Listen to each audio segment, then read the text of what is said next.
on with the umbrella. Sometime about. And like one of the photography joints. That's where I was gonna be, but I've been out here all goddamn day. I was like, I'm gonna stay out here on the post. I like the way these bricks look behind me. There you go. It's a nice background. Wait, you on the I porch? appreciate you. Everything. I got my prescription shades on.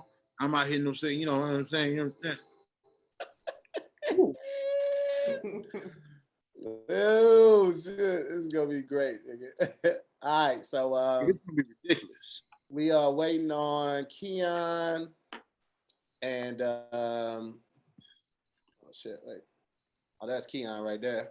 I need to share this shit. What a shed. How I share this motherfucker. Copy streaming link. Boom. I'm streaming on YouTube, so you can pull up my YouTube page, you can see the whole thing. No, I'm just trying to share it with people who won't see it. Okay, I'm gonna send it to you right now. Record. I'll send it to your phone. All right. What's up, peeps? I see y'all pulling in. Go ahead and hit that like button for your boy real quick, if you don't mind. Yeah, right there. Per the use. You know what I'm saying? You can see the whole thing. You know what I'm saying? Link.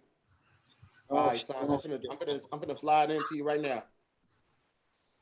Boom. Okay. There it is, my dog. We got one more person coming. DC. DC be here in a minute. I just got off with him. All right. Well, welcome. Hold on. Bring that thing closer this way.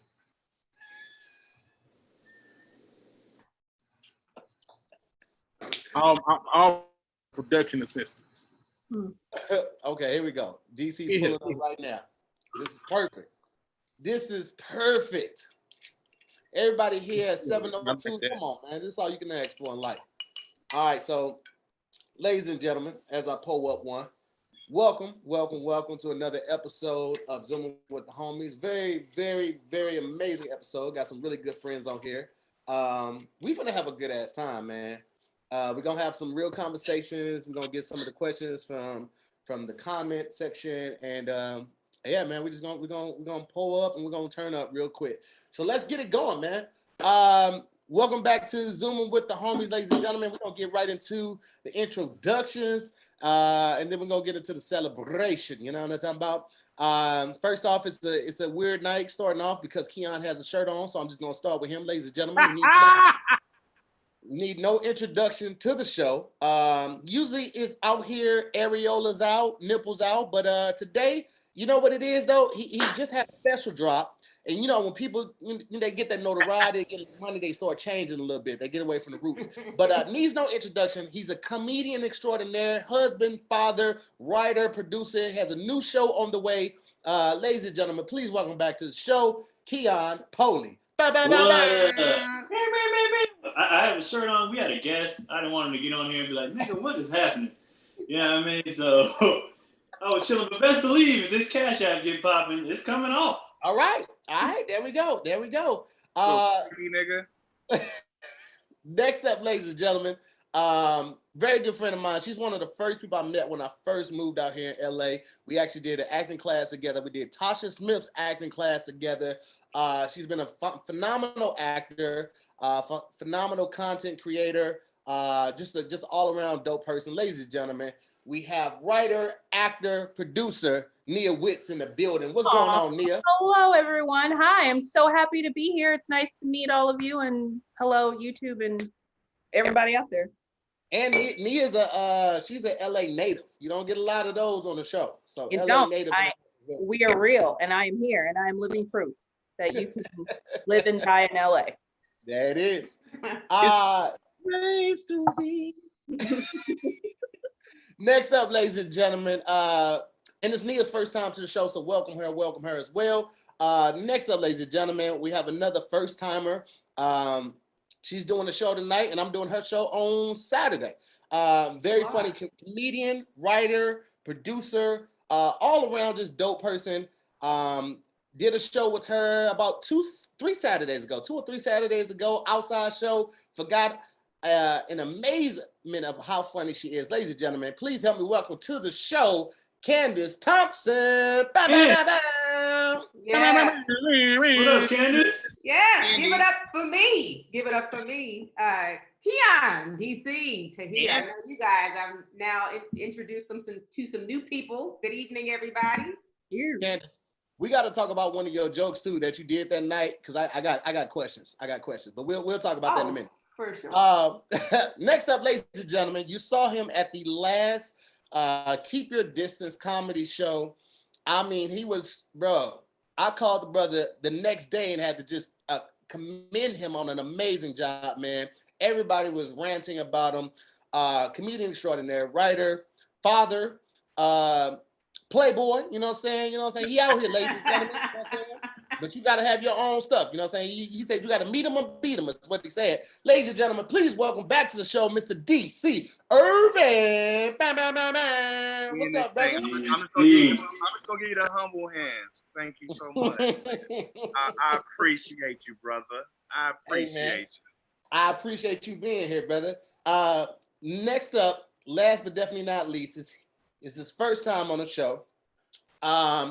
You probably heard an amazing verse from him once before in your life, if not 6 or 7. This is my player partner right here, man. And this is somebody, man, when I met, it was always humble, always show love. I've seen him in concert a number of times. And when I did shows in Atlanta, he pulled up, didn't ask for no discount. He just pulled up, paid the ticket. And ladies and gentlemen, it's his birthday today. The Blind Bombshell. Ladies and gentlemen, make some noise. Woo! Big SANT in the building. No, Mississippi's finest. Do I pop the bottle now? Pop the bottle, man. It's your birthday. It's his birthday, ladies and gentlemen. Turn up. That boy hit me up earlier. Was like, "Hey, I'm putting on the fur tonight." I ain't mad at him. It's way long in the back of the closet in some kind of goddamn silvery cleaner package. I said, "Oh man, I exactly where it was. I pulled that horn out." Oh shit! You look good. You look good for your birthday. Happy birthday. I feel good for my birthday. Happy birthday, bro. All right, let's get some happy birthdays in the chat for Big SANT real quick. And welcome back to another episode. As I said, Zoom with the homies. This show is not behind a paywall. I want to give it to you guys raw and unfiltered as possible. So with that being said, all I ask of you all is to take care of my guests. Bless them with a little something, if you wouldn't mind. So at this point, I want to ask all my guests to change your name to your Cash Apps and let the people bless you with something. Now, y'all make sure y'all take care of my player partner, Big SANT, on his birthday. You know what I'm talking about? He made another rotation around the sun. So y'all go ahead and bless him for the one time. You know what I'm talking about? Son, I can change yours if you need me to. Do it, because I don't know what the fuck I'm doing. You know, I don't got no real job. I don't be. Oh, rename? Okay, hold on. Let me try. Let me do it. Go ahead. Do your thing. You know, I work a little IT. I understand how buttons work. Mm-hmm. Here's the thing. I tweeted. Damn. I tweeted at Crit 2 days ago to try to get him on the show with you when I got you on the show. I was like, let's see a Crit pull up, right? I forgot to tweet him yesterday. I spoke with him 15 minutes ago. I tried to get him too. I tried. I put another one up today on my Instagram and everybody was tagging him. But in the Instagram post, I was like, man, make sure y'all shout my boy SANT out for his birthday. Nobody read that part. They just was like, Crit, pull up, Crit, pull up. And I was like, oh, he ain't gonna do it now. He ain't gonna do it now. I knew he wasn't gonna do it then. I can't be out here worried about the happiness of people. I'm so happy. Yeah. Hey man, I'm just glad you're here, Playboy. I'm glad you're here, man. The photography light. I also don't know if my homeboy Reggie is in here. Reggie's a producer that I rock with from London. He said he was gonna tune in tonight. I sent you some of his beats, SANT. That's the dude who did the beats. He's from London, young boy, like 22 years old, makes some crazy beats, man. But still need that verse from you too. But anyway, let's jump right into it. I have some questions that I pulled up from the audience and from the comment section. People want to know. And then we're gonna get into some real stuff because obviously we had a very upsetting judgment today, and there's no way we can not talk about that. But We'll get into that in a minute. So we just want to start on a lighter note, and we're gonna jump right into it, man. One question that I thought was great, and I would love to get everybody's opinion to is, what was your biggest motivation to keep your mind active and productive and your spirit uplifted during quarantine? We'll go first. Whoever want to jump out that window.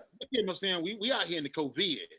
And I think we as creators were already geared to entertain ourselves and to keep ourselves going, because ain't nobody gonna give us nothing. So we you know what I'm saying, it's in us. You know what I'm saying? Like like when you take shit, you write jokes. You know what I'm saying? Like when you're on the toilet, you writing a joke. You know what I'm saying? Like whatever the fuck, when I'm on the toilet, I'm writing raps. When I'm in the car, I'm writing raps. Anytime I'm by myself, if I'm left to myself, I'm creating. And I think that us as creators, I want to ask you this because more. I want to ask you this because you're not wrong with that. But I've been in places where my spirits were low and I couldn't get that creative flow.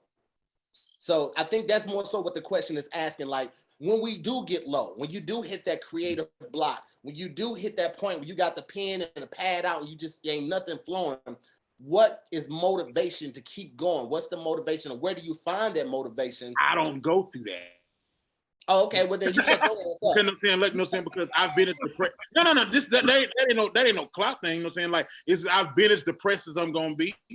Mm-hmm. My mama and my grandmama died in 10 months each other. So that's the lowest I can get. You know what I'm saying? Mm-hmm. Like, so after I went through that, nothing bothers me so much to where I can't create. I've already, you know what I'm saying, I've been as depressed as I'm gonna get. I personally, me. So, you know, I don't have ain't no fence around my creativity no more. I'm saying, like, you know, if it don't matter how I feel, it don't matter if you know what I'm saying, my old lady tripping, it don't matter if, you know what I'm saying, I'm short on some money for this, that, and the other. If I'm going to the studio, I'm gonna work at the same capacity that I need to work regardless. I can be happy, sad, fucked up, hungry, don't matter. All right, cool. Nia, let me get you before I get some of the comics, because I want to make sure that, because you're an actor and you're somewhat in the same lane, it's a different lane for you, like the content that you put up on social media outlets and platforms and things of that. So how has it been for you? It's been all around, up and down. It's been everything. But what keeps me going is my friends, because I do have like 90% of my friends are in the industry. It's kind of like we keep each other going. We keep each other motivated. Just really taking this time to say, okay, if this is what it's going to be, if this is how it is, then let me do something I've never done before. Let me like go back and try to pick up an old script that I put down, or let me, you know, just try to rework some things.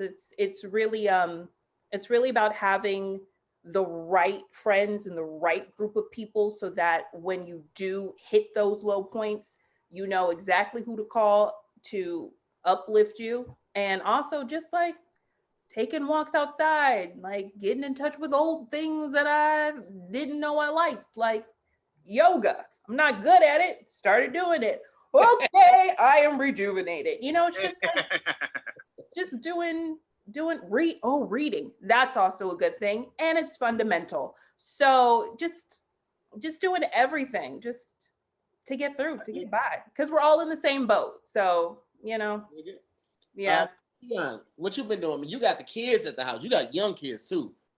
So on top of like the stress of the quarantine and COVID, you dealing with 2 kids under the age of 6, right? Yeah, they under the age of 5, bro. Jesus Christ. Keelan and Kendrick. How have you stayed motivated, man? Trying to make enough money to where I don't have to watch it all the time. So shit, I just figure if I keep working, somebody else can watch them, and I don't have to be here all the time. Shit, these niggas, Jesus Christ. And they're dope kids, like they're really dope kids. It's just like to be with kids all the time. I'll be like, man, I understand. But yeah, I just been, I don't know. I mean, I feel like COVID forced a lot of us to pivot into other things. Like for me, I was just always like, stand up. I don't give a shit about the internet. I got stand up. And then when they was like, no stand up, nigga, I was like, oh, internet. Remember me? Hey, how are you? You up? Internet, you up? Let me slide through real quick. You know what I mean? And then, yeah, I just started putting all my energy in that. And it's been beneficial, though. So it was something I would have never did had this not happened. So this was up. Okay. Candice, what about you? Yeah.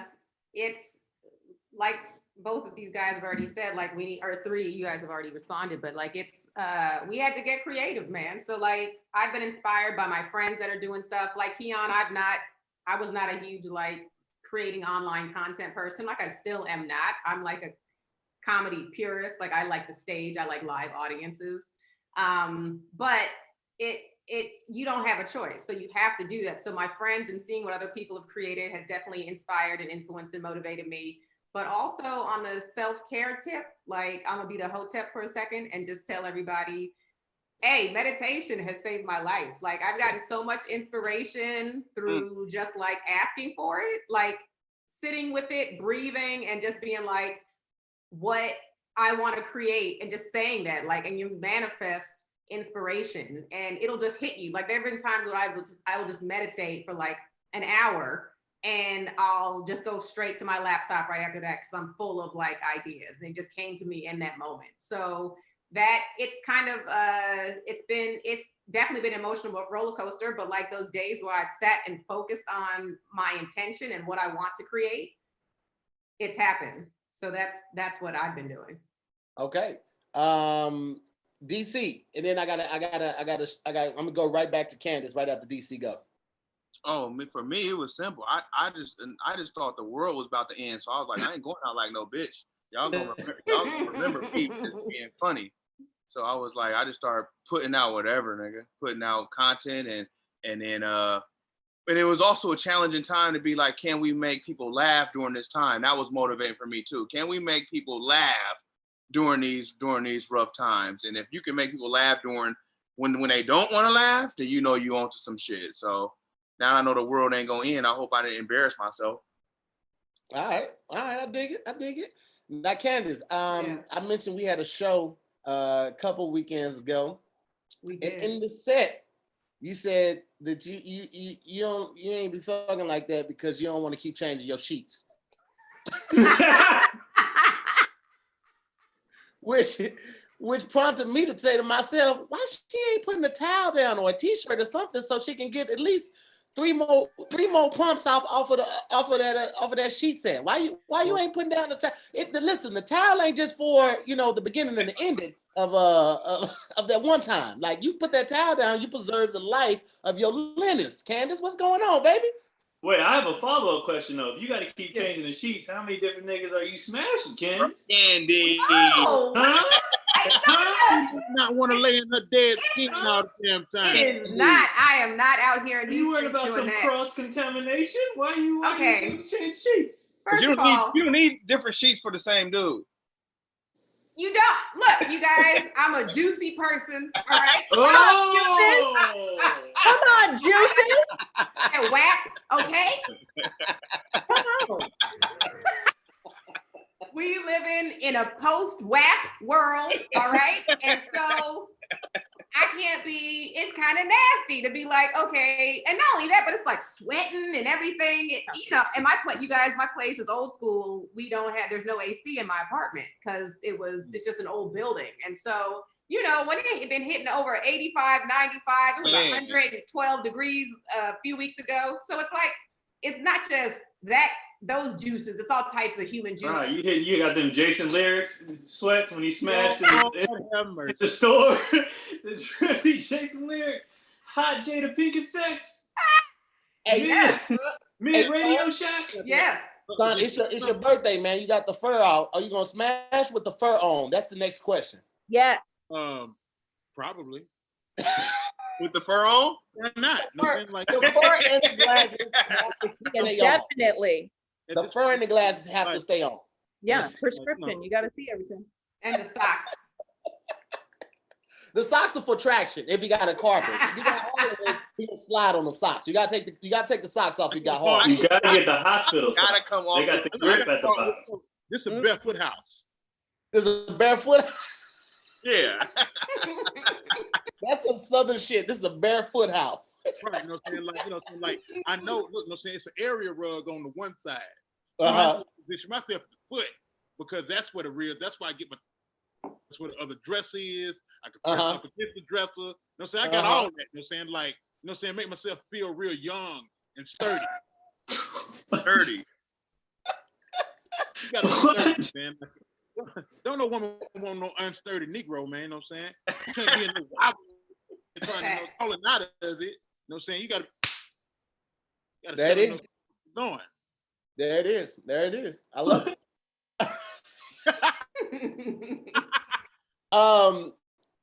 Nia, what have you been doing to stay busy? I know you had your show.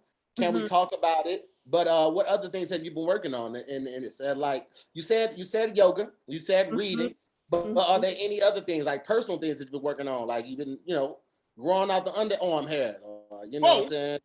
The toe knuckle hair, like, you know what I'm saying?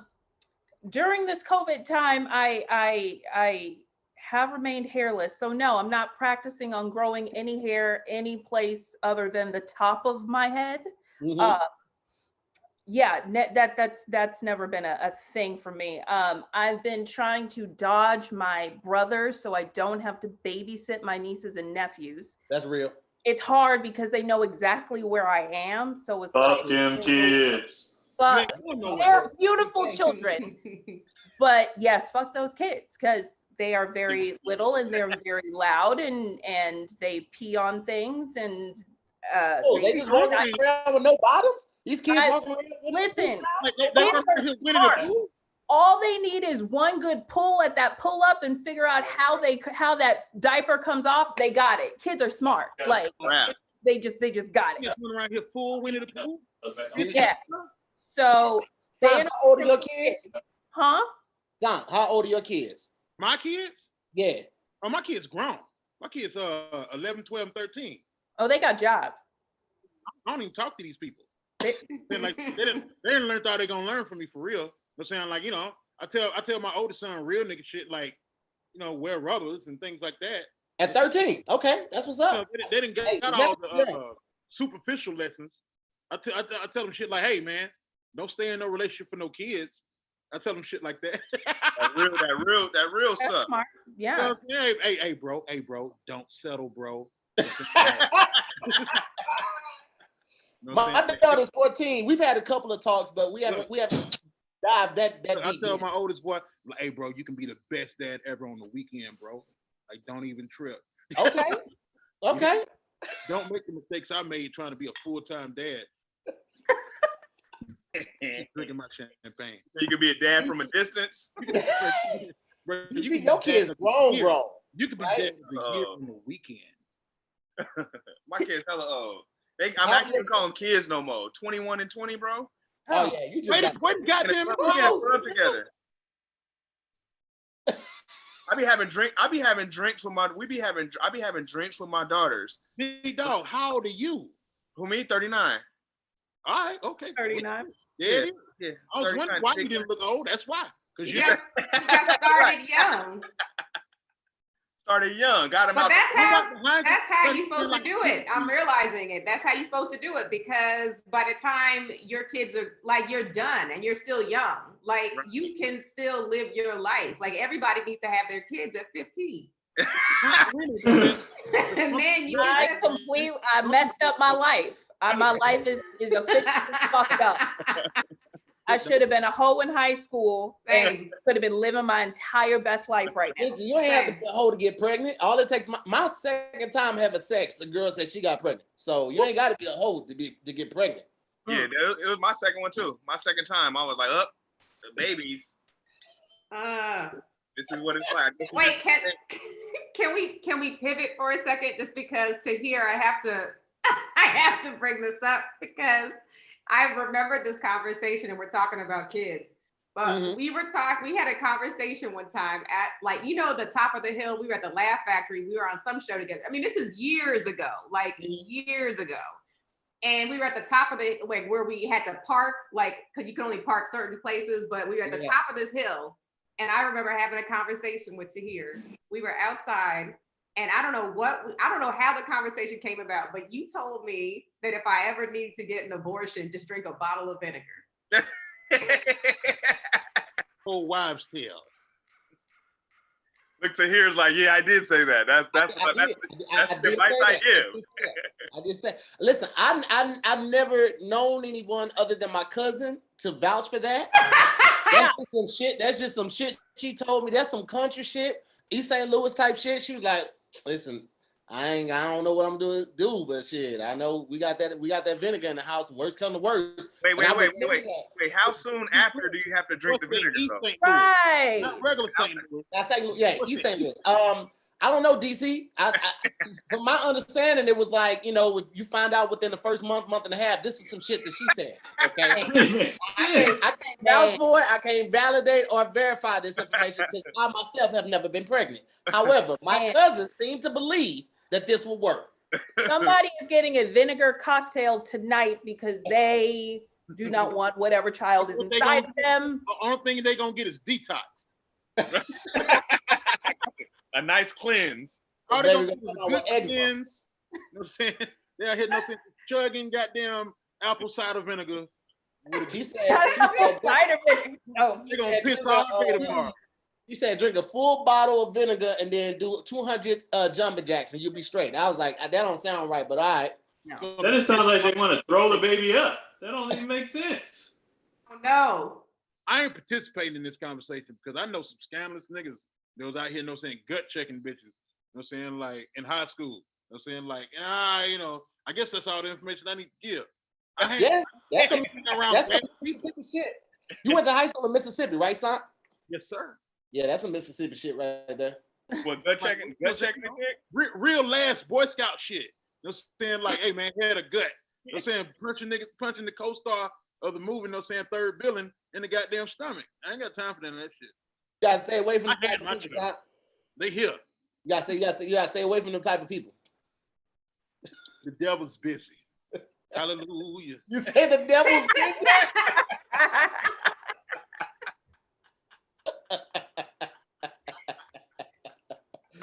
Oh shit. You see, you all the way done. Would you ever have a new kid? Like if you got with somebody, she ain't had no kids. Hey, I used to be that dude, like, I need a boy. I want a boy to carry on my last name. I used to be him. Then the older my kids get, I'll be like, can I do this again from infant to toddler to I don't know. Because if I did now, you stay your ass out of here. You stay out. No, I just, you know what it is? You free. Look, this is why you free. Listen, you don't come around here no more. Look, this is why I wouldn't do it. Because I don't want to be one of those parents that don't give a fuck about when their kids is doing bad shit. You know them old parents you see and their kids be jumping on shit and they just be like, I don't want to be one of them. My dog, you would be 45 years old.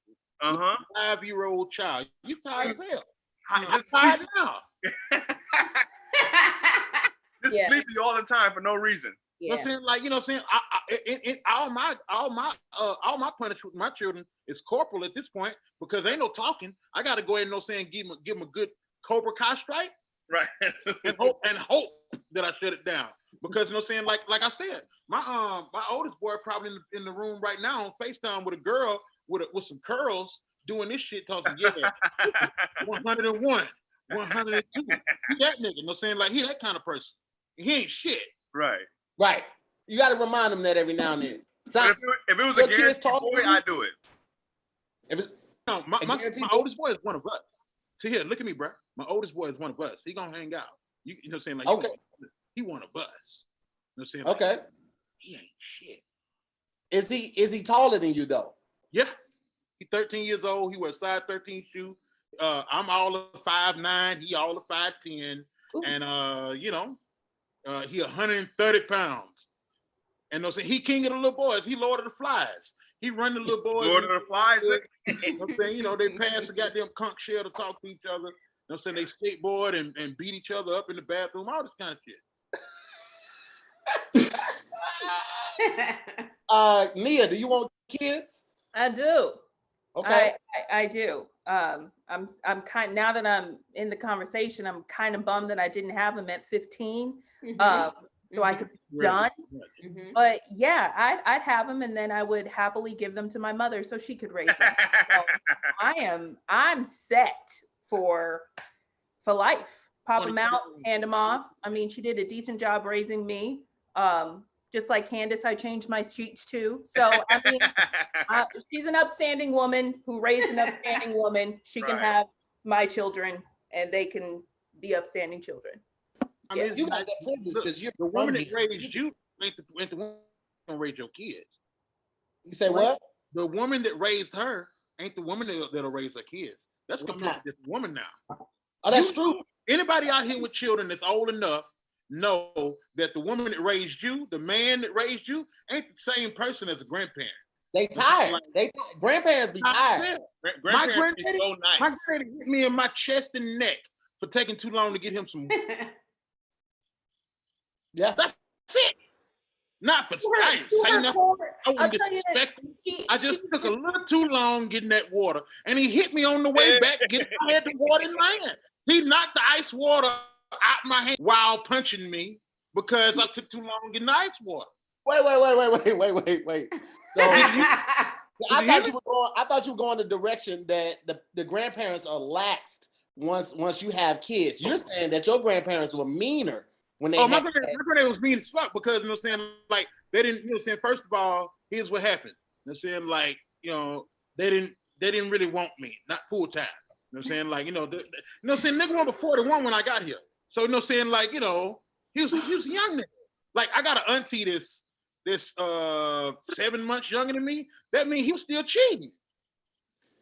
Oh, I'm saying it's an outside auntie. I ain't know about it till I was in 7th, 8th grade.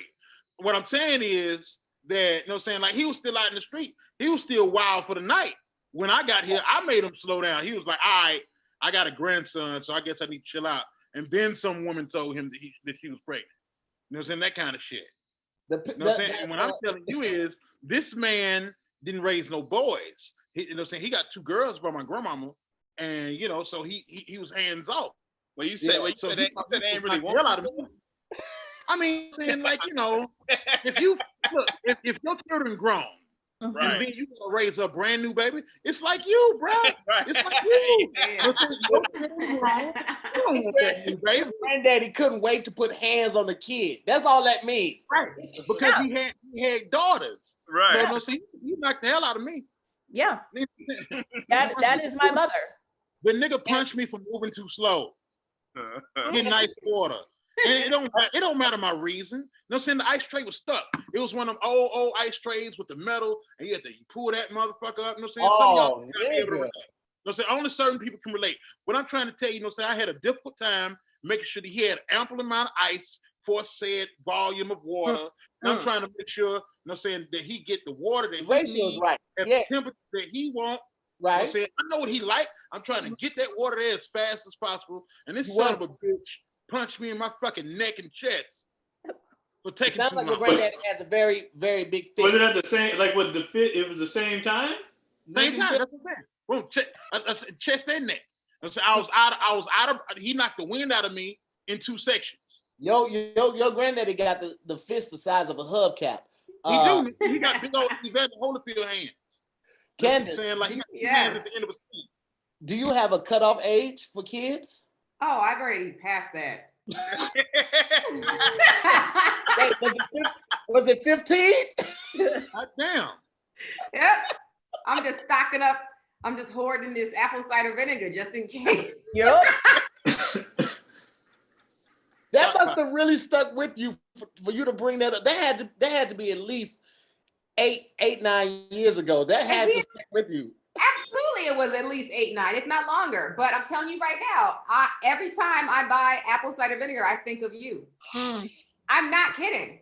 I've told the story probably 3 or 4 times, like on podcasts. Like I was like, I have a friend who told me how to self-abort if I ever needed it. But yeah, no, I honestly don't think I'm gonna have. I've never been a person who thought I wanted to have kids because I have such little patience, and I have a nephew. He grown now, but I have such little patience. But I am not against adopting. I'm not against taking a person that is already here and giving them some nurturing. You don't take a little fun ass Filipino baby in your house? I don't know why he has to be Filipino. I was like, what? They only Hispanic. Where'd that come from? Candice, do you have goddamn? do you have a Brad Security? Hold on, stop. Filipino. Hold on one second. Goddamn. Hold on. Candice, do you have a Cash App or do you want people to send you Venmo? I only have Venmo, so yeah, Okay. that's Man, what send Candace some bed sheets so she can have fun during COVID. I do need multiple since I change them like every time. Look, I'm seeing one person right now, okay? But even that, I'm like, oh, every time. You gotta get like a poncho and put it on the bed so it catches. Wait, hold on, Candice. Bed ponchos, that's a great idea. Yeah, I know it works for real. It really works. Wait, Candice, you don't like his smell when he's gone on the sheets? Oh, it's not about that. I mean, it's not about that. It's just I look, I'm a germaphobe. I'm already very particular. So like, it's just a lot. Even when I am in my bed by myself and I sweat because I'm hot, I'm like, I change the sheets like immediately. Fair game. I'm just that chick. You got dead skin all in your cheeks. You gotta change them once a week. Yeah, no. Like say don't yeah, run. you do don't for run. sure. And then if I'm you right fuck there him, with it's you, more than Candace. once a week. I'm Nia, right you there get with it. you. I 100% get you. Yes. Get it. It sounds like you just need to be a little more adventurous. You need to fuck in the kitchen. You ain't got no kids. Fuck in the kitchen. Fuck in the living room. No, I spent too much money on my couch. We don't be smashing on my couch. It's too nice of a couch. Would you consider would you maybe put a sheet over the couch?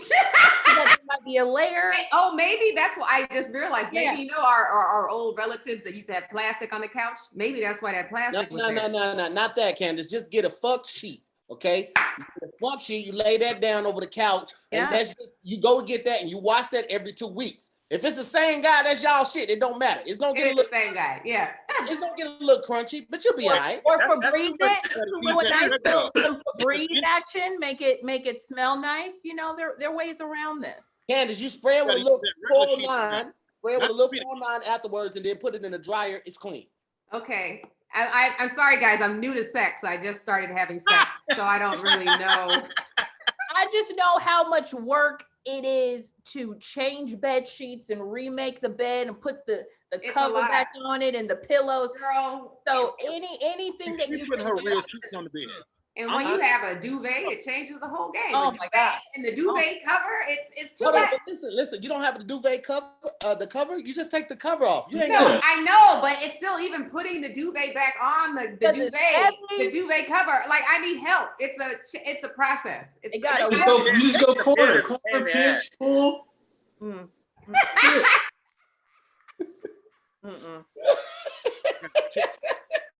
A bad adult, guys. I'm a bad adult. I don't know how to do it properly. Oh my God, man. Y'all continue to hit that like button, man. We got 1,600 people in here. We only got 559 likes, man. And make sure you take care of my homie Big Sant. It's his birthday. Bless him a little bit, as well as the rest of the guests, man. We're gonna keep it going, man. It's 7:38. We well into the show. Think it's a fair time to bring this up right now. So the verdict was passed. Grand jury is not going to indict any of the cops that took part in killing Breonna Taylor. They brought one of the cops up on charges for shooting into one of the neighbors' house, and he was fined. What was it? $15,000. Oh, he had a $15,000 bond. So got out with what $1,500. $1,500. You know what I'm saying? Like, 8 to 10%, depending on what county you're in. I don't live in wherever. Kentucky. And then, I hate that, we have to kind of bring this down, but I think that it's one of those things where we can't not talk about it. We can't ignore it. We have to talk about it a little bit, at least stress it. Because I know we all feel some type of way. I know when I read it, I immediately felt defeated. I immediately felt upset. I was frustrated. I felt, you know, a range of emotions and feelings, and you know, a little helplessness. I'm not gonna lie, because it's like, man, what do we have to do to get justice? What do we have to do to be seen as equals? What do we have to do to be treated as equals? Feels like justice is just out of reach. You know what I'm saying? Like all the time. You know what I'm saying? Like, you know, we feel like, oh, if we make XX amounts this time, then, oh, don't worry, well, you know, it's always a don't worry, we'll get them next time, when regular people, you know what I'm saying, like, let alone, you know what I'm saying, people that are for show, caught on tape, you know what I'm saying, like, how definite can it be if you on tape and we saw you do it and ain't knowing, you know, it ain't that? Or how definite can it be when the people, the experts that you pay come in and say, oh, this person shot through this empty, through this blank window right there and shot somebody while they was in the fucking bed. Mm-hmm. You know what I'm saying? Like the people that you say are experts. You know what I'm saying? The people that got to show up at court and say, this blood is this type, these bullets came from this gun, these bullets came from this direction. You know what I'm saying? What more can we add? Like, you know what I'm saying? Like, you know, I don't want to say we got to be out here taking things into our own hands and things like that, but what else are we going to do? And that's just coming from me. You know what I'm saying? A nigga that's for sure experienced racism and police brutality and things like that in my lifetime. Mm-hmm. You know what I'm saying? Not just me being from Mississippi and heard stories and seen shit. Police pulled me over when I was 13 years old and put me in handcuffs on the ground because I ain't had no fucking ID. I was 13 years old. I ain't supposed to have no goddamn ID. So, you know what I'm saying? Like, what more do they want? Like, what more are we supposed to ask for? Like, you know what I'm saying? It's systematic, you know what I'm saying? Like, because the first time we start standing up, you know what I'm saying, they start shooting us and killing us for sure, sneaking in our houses, you know what I'm saying, pulling, you know what I'm saying, like the Black Panther shit, kill us all off, and that make motherfuckers scared to stand up. That's all that. No, I'm keep drinking champagne because, you know, I'm get upset and, you know, I'm gonna get upset for sure. Like, I'm loud, and next thing you know, I'm in the house recording some shit, you know what I'm saying, putting that shit out, you know what I'm saying, like, which is it's what I need to do though. It's my responsibility. You know what I'm saying? It made me upset when these punk ass rappers get out here talking about some, oh, why should I goddamn get out? Why should I say something? Because these are our people. You, my person, you know what I'm saying? Like, all these black people are my people. And maybe I feel a little bit more different because I'm from Mississippi. You know what I'm saying? Where, you know what I'm saying, I feel like I just feel different about the black community. And I was raised by people, you know what I'm saying, like fucking, like Crit's grandmama had fucking secret meetings in her house when she was young, same house he grew up in. You know what I'm saying? They used to have secret civil rights meetings with fucking Medgar Evers and shit in the house that he grew up in. Fucking David Ruffin ate at my grandmama's house, the house I grew up in. You know what I'm saying? They used to have secret meetings and all this old shit. You know what I'm saying? How can we get over, you know what I'm saying? Like, you know, those kind of meetings, you know what I'm saying? So what are we not doing? Because we have the reach, we're making the noise, we're loud enough. What are we not doing to not get justice for a person that was asleep? Not, you know what I'm saying, a person caught on camera, getting choked out. Not a boy that was shot in Walmart with a toy gun. Not a person that was unarmed running away. Not a man in a car with his children. What more can we do? What are we supposed to say besides, I don't know, get violent back? What you want me to say? You know what I'm saying? I'm not telling, you know what I'm saying, I ain't telling you to shoot somebody, but if somebody try to shoot you, shoot them. You know what I'm saying? Like, it's the frustration. I'm talking too much. I'm going to take over. I was trying to get you, because you touched on a couple points. It went a little way, a couple places, but you touched on a couple points. Candice, how do you feel? What's going on with you? Yeah, no, I mean, I think it's just for me, I have such low expectations. I've learned to stop expecting things from a racist country. Like I knew what this was going to be, and I have, you know, we need a leader. We need another Malcolm X, because he was about strengthening the Black community, keep having our own money, not having to rely and having to ask white people for validation, and for in situations like this to charge people that should have been charged. Police, the whole system is corrupt. There are, and I'm not one of those people that thinks that all cops are bad. I don't think that. I do think there are some decent ones for sure, but we need to, and I don't know if reform is going to cut it. There is white supremacy that is completely, it is infiltrated. It has been there. I mean, the police system was created on racist foundations. So it started, I mean, America was started on that. So it was built on that. So unfortunately, I don't know what the answer is, but I do know that we definitely need to have a leader that is that is strong, and that is not is someone that we can trust. Because I mean, there's some initiatives going on right now that I can't say that I necessarily trust or are working necessarily to the benefit of Black people. So I want to have someone that I could look to and feel like, oh, this is a person that we can put all of our trust in and feel that we can make some progress. Because I feel like we're going in circles. We're doing the same. It's like every day is fucking Groundhog Day. It's like we keep the same shit. But I think that's telling. So we need to do something different. Keon, you were shaking your head when Candice was saying something about a leader. What? Yeah, like why? Why? Like, yeah, like it's to run like for office for us, or what? Like, why do? No, not run for office. Like Malcolm X wasn't in office. No. Like, but we don't need that anymore. We just need to. I disagree. Go, because we have social media. We have a number of people who are more educated, who know more things, who like it's a bunch. Why does one person have to be like, everybody follow what I do, when we have enough people who are educated enough and intelligent enough to just go do it? Because we have that now, and what's happening?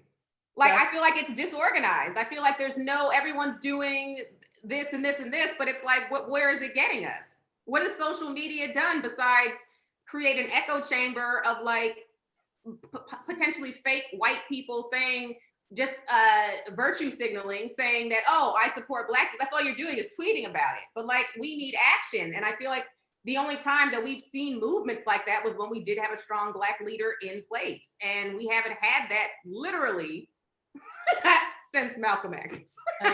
So yeah. I think it needs to come back. I think with that, Candice, I mean, back then it worked, but people are so divided right now. I mean, I've never seen so many. I've seen a lot of Black people hate on Kamala. A lot of Black men have been hating on Kamala Harris.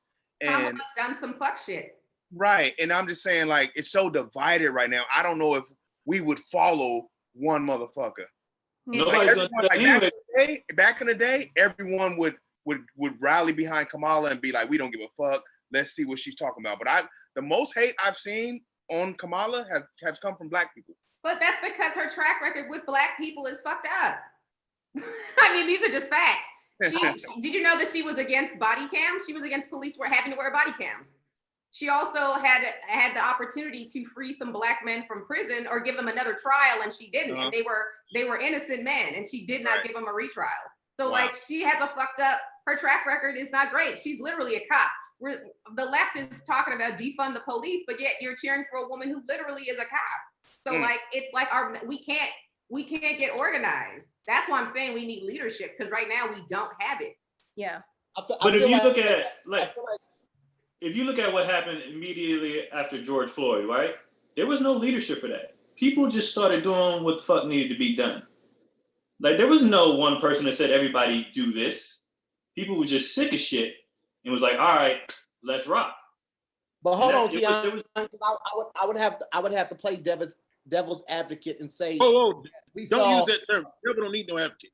Okay, I would have to play opposing advocate and say that the reason that we saw that mass of numbers going to the street and protesting wasn't because we were fed up. It was because of the situation of COVID, because people were available and off of work to go protest. It We was had never timing. seen It was timing.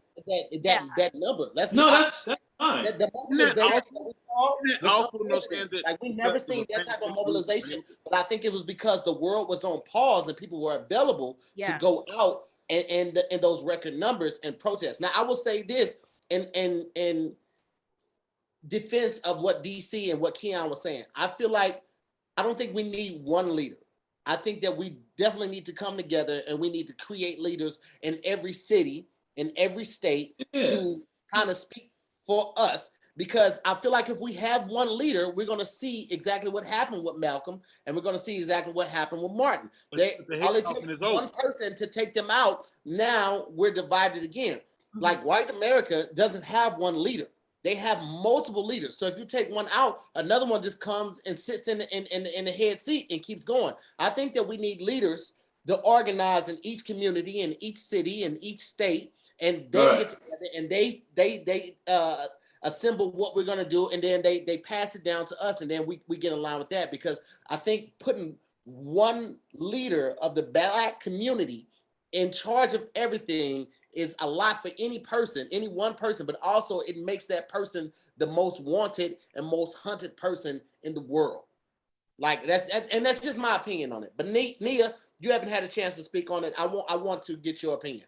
I actually 100% agree with you, Tahir. I think that you are right in a sense that every city, every state needs their own leader, and then we can all bring us together. But the first thing we need to do is like come together, because like you said, DC, we're so divided, so many different directions, and there's so many things going on. Social media does not really help, because it's like it's just it's just saturated with so many views and opinions that sometimes facts aren't true. It's like you don't know always what to believe. Then people don't do their own research and find out about what this person is and if that's true and if that's not. So it's like we all need to come together first, get on one accord and try not to be so divided, and then find the leaders who can make the change and help make the change and help make the difference. But I mean, to hear you started this off and it was like I had a thought. I don't think in our lifetime we will see I don't think we'll be able to see the world that we want to see. Hopefully for our kids and kids, maybe in the future, but unfortunately in my lifetime, I don't think that I will see the world where we will get justice when injustice happens to us. I don't think we will see a world where we will get our due and be recognized in the light that we need to be recognized in. And it's very sad and it's very unfortunate, but with the platforms that we have and with, our voices and our arts and our talents and our gifts, we can spark change on one level, but it doesn't matter how big or small it is. It's just like, we just have to keep doing our part and just, I don't know, keeping hope. I think Black people are too nice. I think Black people are way too nice. Black people got to stop giving a fuck what other people think, trying to please other people. And sometimes a nigga got to be a nigga. When the George Floyd, when people started wilding, they started being like, okay, we got to do some shit. I'm not advocating that. I'm not saying that's how to get everything done. But I'm just saying, like, Black people are really, really nice. And we don't have to be so goddamn nice. I'm advocating it. Burn a little bit, shit it down. Just a tiny bit. A little bit. Burn a little bit, shit it down. I'm advocating. Burn a little bit down. Like a McDonald's whose shake machine ain't never broken. Just set that the shake machine never works. Real quick. Strategic in what you're burning down. Right. Strategy is key when you're burning. I feel like we often look to the past and we say that we got to be more like the past and they were so unified in the past. I feel like we had two different leaders. The fact that we always reference Martin and Malcolm lets you know there were two different sides of that coin. So we can't always say that they were super unified with that. Malcolm had the people from the Muslim community and people who wanted that get back, and Martin had the people from that from the community of people that like let's be peaceful with this. Let's march, let's protest, let's do sit-ins, let's do boycotts. So for everyone to always say like, you know, back in the day we were so unified, I don't know if we were so unified in that, because you got to realize that like those were two leaders around the same time, and we both know they had an amazing following, but we also know that there were people that weren't in either party. People was like, man, them niggas gonna get killed. I ain't going out there. So like for us to say like we got to get back to, you know, when we were unified and stuff like that, I don't think there's ever been a time when the Black community has all been in the same tune. Like we've never all sang on the same note. I think we fought from various leaders, behind various leaders, for the same things like equality, equal pay, equal rights, you know, justice, just plain old justice. But I don't think that we've been always so unified the way that people revered that we have been in the past. I don't think that was ever the case. I have a question. What is, you know, all get together? No one else is all together. Why are we the only ones that be like, we all have to be on the exact same page? First of all, that's not even realistic. That's ridiculous. But like, if you talk to Mexican people, they'd be like, we hate each other. They ain't all together. Asians, they be beefing with each other. The Jews, everybody's not in the same. We always put this pressure on like everybody has to be on one page and one chord, you know, one sound, one beat. You know, it's like, yo, that's not real life. That's not real, and it shouldn't be. Everybody's moving the same way. Because what if that one way is wrong and we all fucked? Like, nah.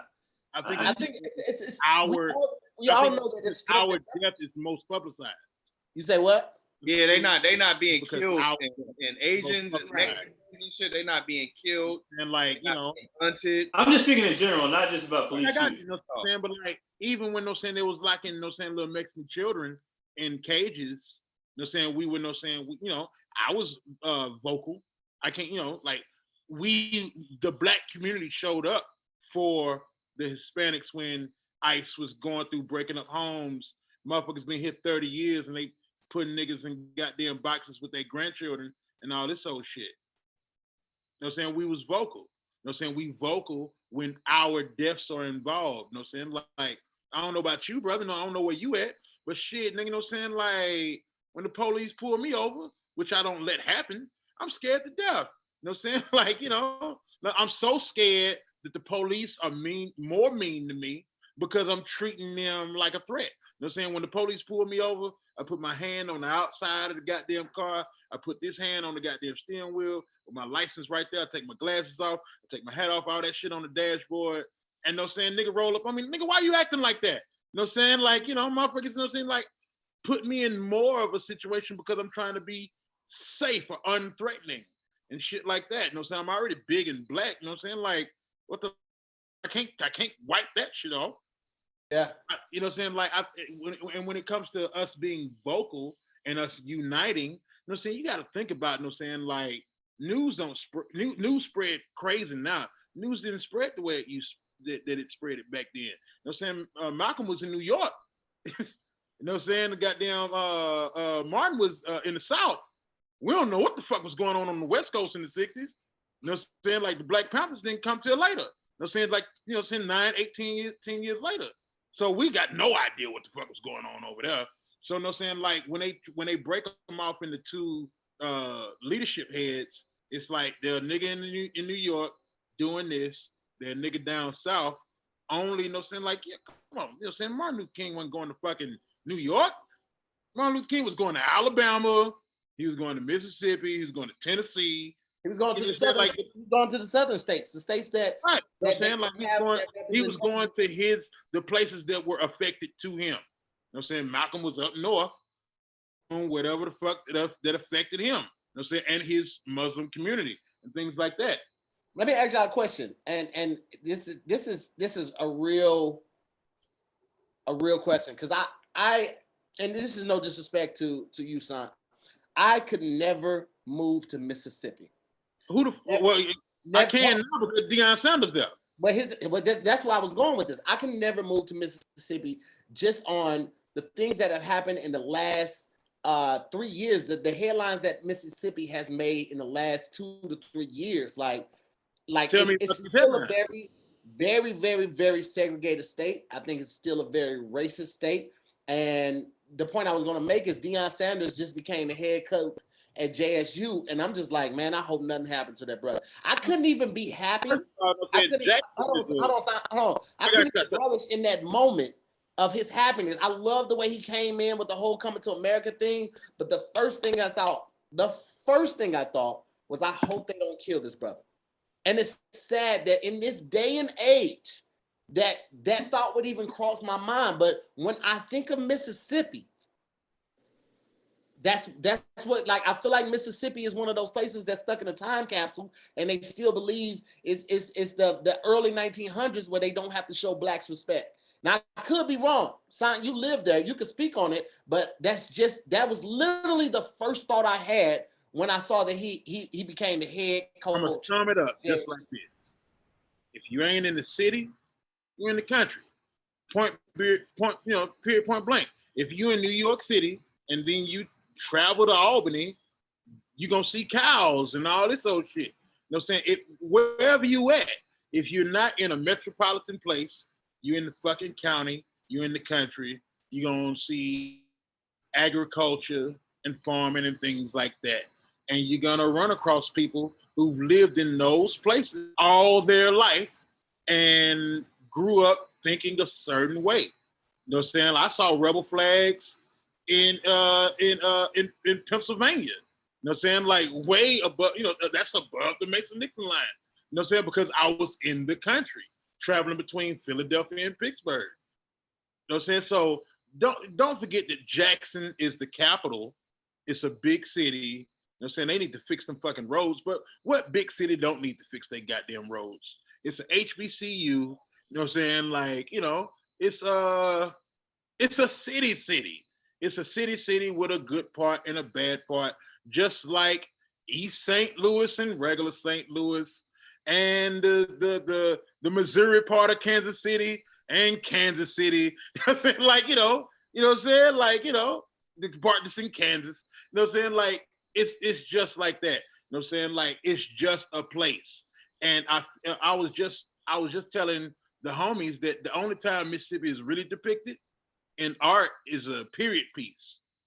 You know what I'm saying? The only time we talk about Mississippi is civil rights, slavery, some shit like that. And, and now we got P Valley, which I'm not necessarily the most proud of, but at least it's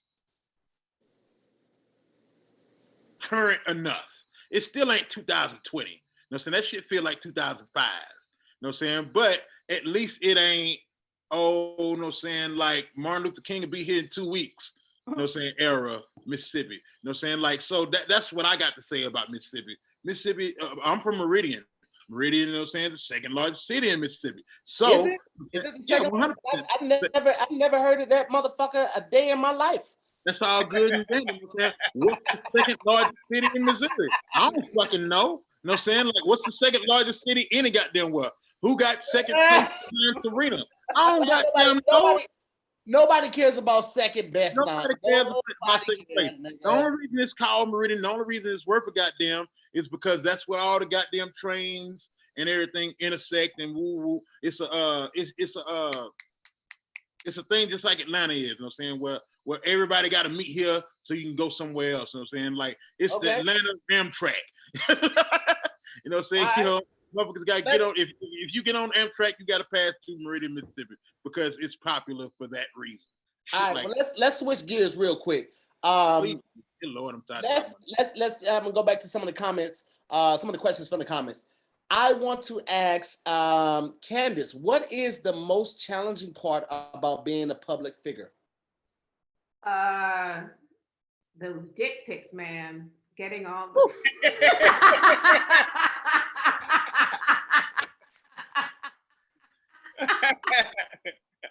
it's in the DMs, like, get out of here, man. I mean that's joking, but partially true. I actually don't get a lot of dick pics. I get more like just dudes trying to holler in my DMs than just flat on dick pics because I think it's because I have a father and I've got, like, you can see on my face, like I smile a lot and they're like, oh, she's respectful. We can't send her these dick pics. But like, I always feel like I'm very grateful for so many things, like my career, but I'm also grateful for like my fans and followers. So like, when they reach out to me, I feel like I have to respond, and I try to do that as much as possible. But at the same time, it's time consuming, and sometimes those interactions get a little bit out of hand, and like people get a little bit too carried away, and they get too familiar, and they start sending me messages, and like I just don't. So like that part to me, like I want to be there for my people and thank them for supporting me and communicate with them. But a lot of the time, it's like I can't necessarily do that, even though I want to with all my heart. Okay.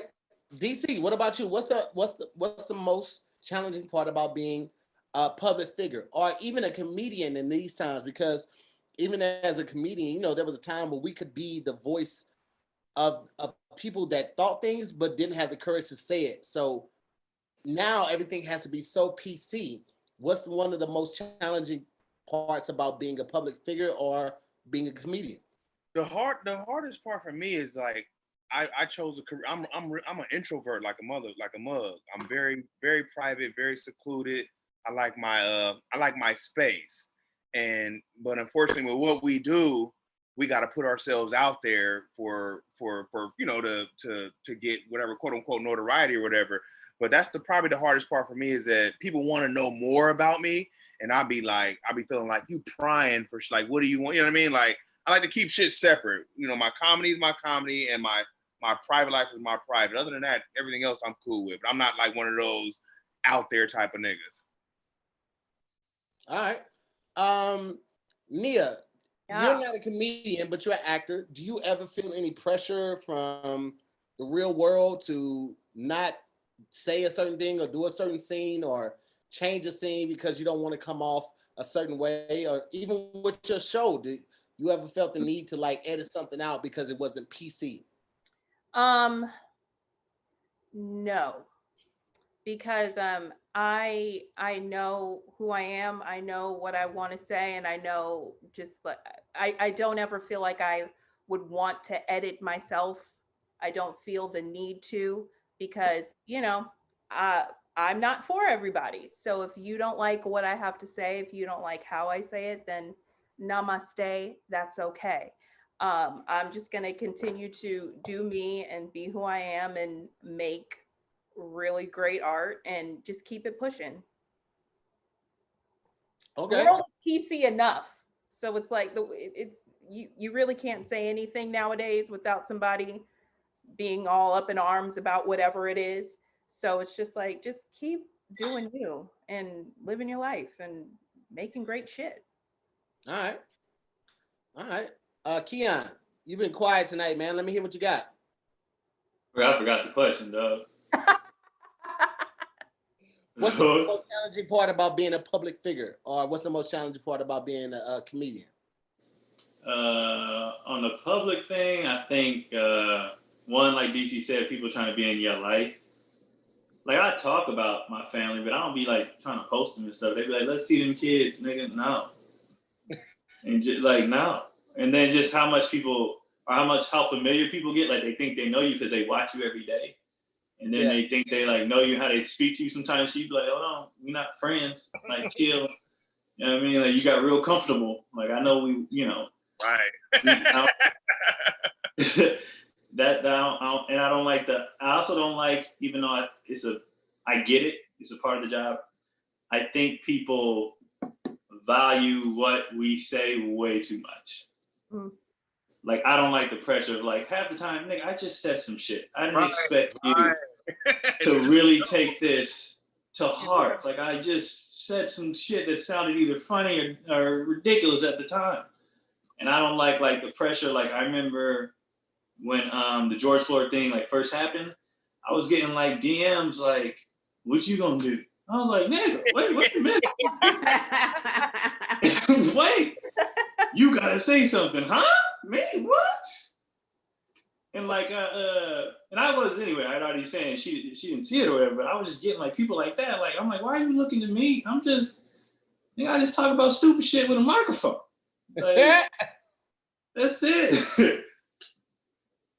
I think anytime you have a voice of the people, people will always you could bend the ear of the people. People will always reach out to you and be like, "Yo, what you gonna do about this?" Be like, bro, people barely. We got 1,700 people here, and we ain't even got 1,000 likes. They barely listen to me to like a damn video. What do you think I'm like? Use your platform to affect change, like right? And affect likes, like. I was a 7th grade science teacher for 3 years. Them niggas barely listen to me to turn their homework in. Like, I can try, but you can't put all of that on me. I will always do my part. I will always do my part, and I will always say my piece with it. And I think my supporters know me good enough or well enough at this point to know where I stand on all the injustice and all the racial injustice and what side of the line I'm on. And I will always speak on it. Like I'm not gonna do that. But don't hit me up on my inbox. You need to share this video, brother. You need to calm down. Okay. I'm gonna do it. Right. What? What happened, Keith? I thought it froze. I didn't know what happened. Fuck up real quick. I got nervous. I don't know what happened. But yeah, man, I mean, I think it's a lot of pressure that's put on us, and be like, bro, like I all I can do is speak on it once, like, and if I spoke on it once, like doing it continuously is not gonna really change much. Like I would definitely do my part, and I'm all for that, but like I can't sway the needle that much. All I can do is what I can do. Like I don't want to be the leader of that movement right there. I just want to do what I can do. Right. And I'm not set up to be that person right now. I'm not claiming to be that person that's going to lead the revolution, anything like that. But I am not opposed to helping out where I can. That's a lot of pressure to lead the revolution. Yeah, it is. Could you do it, DC? Hell nah. I fumble, nigga. I be having. They gonna be like our leader like Hennessy too much. Wait,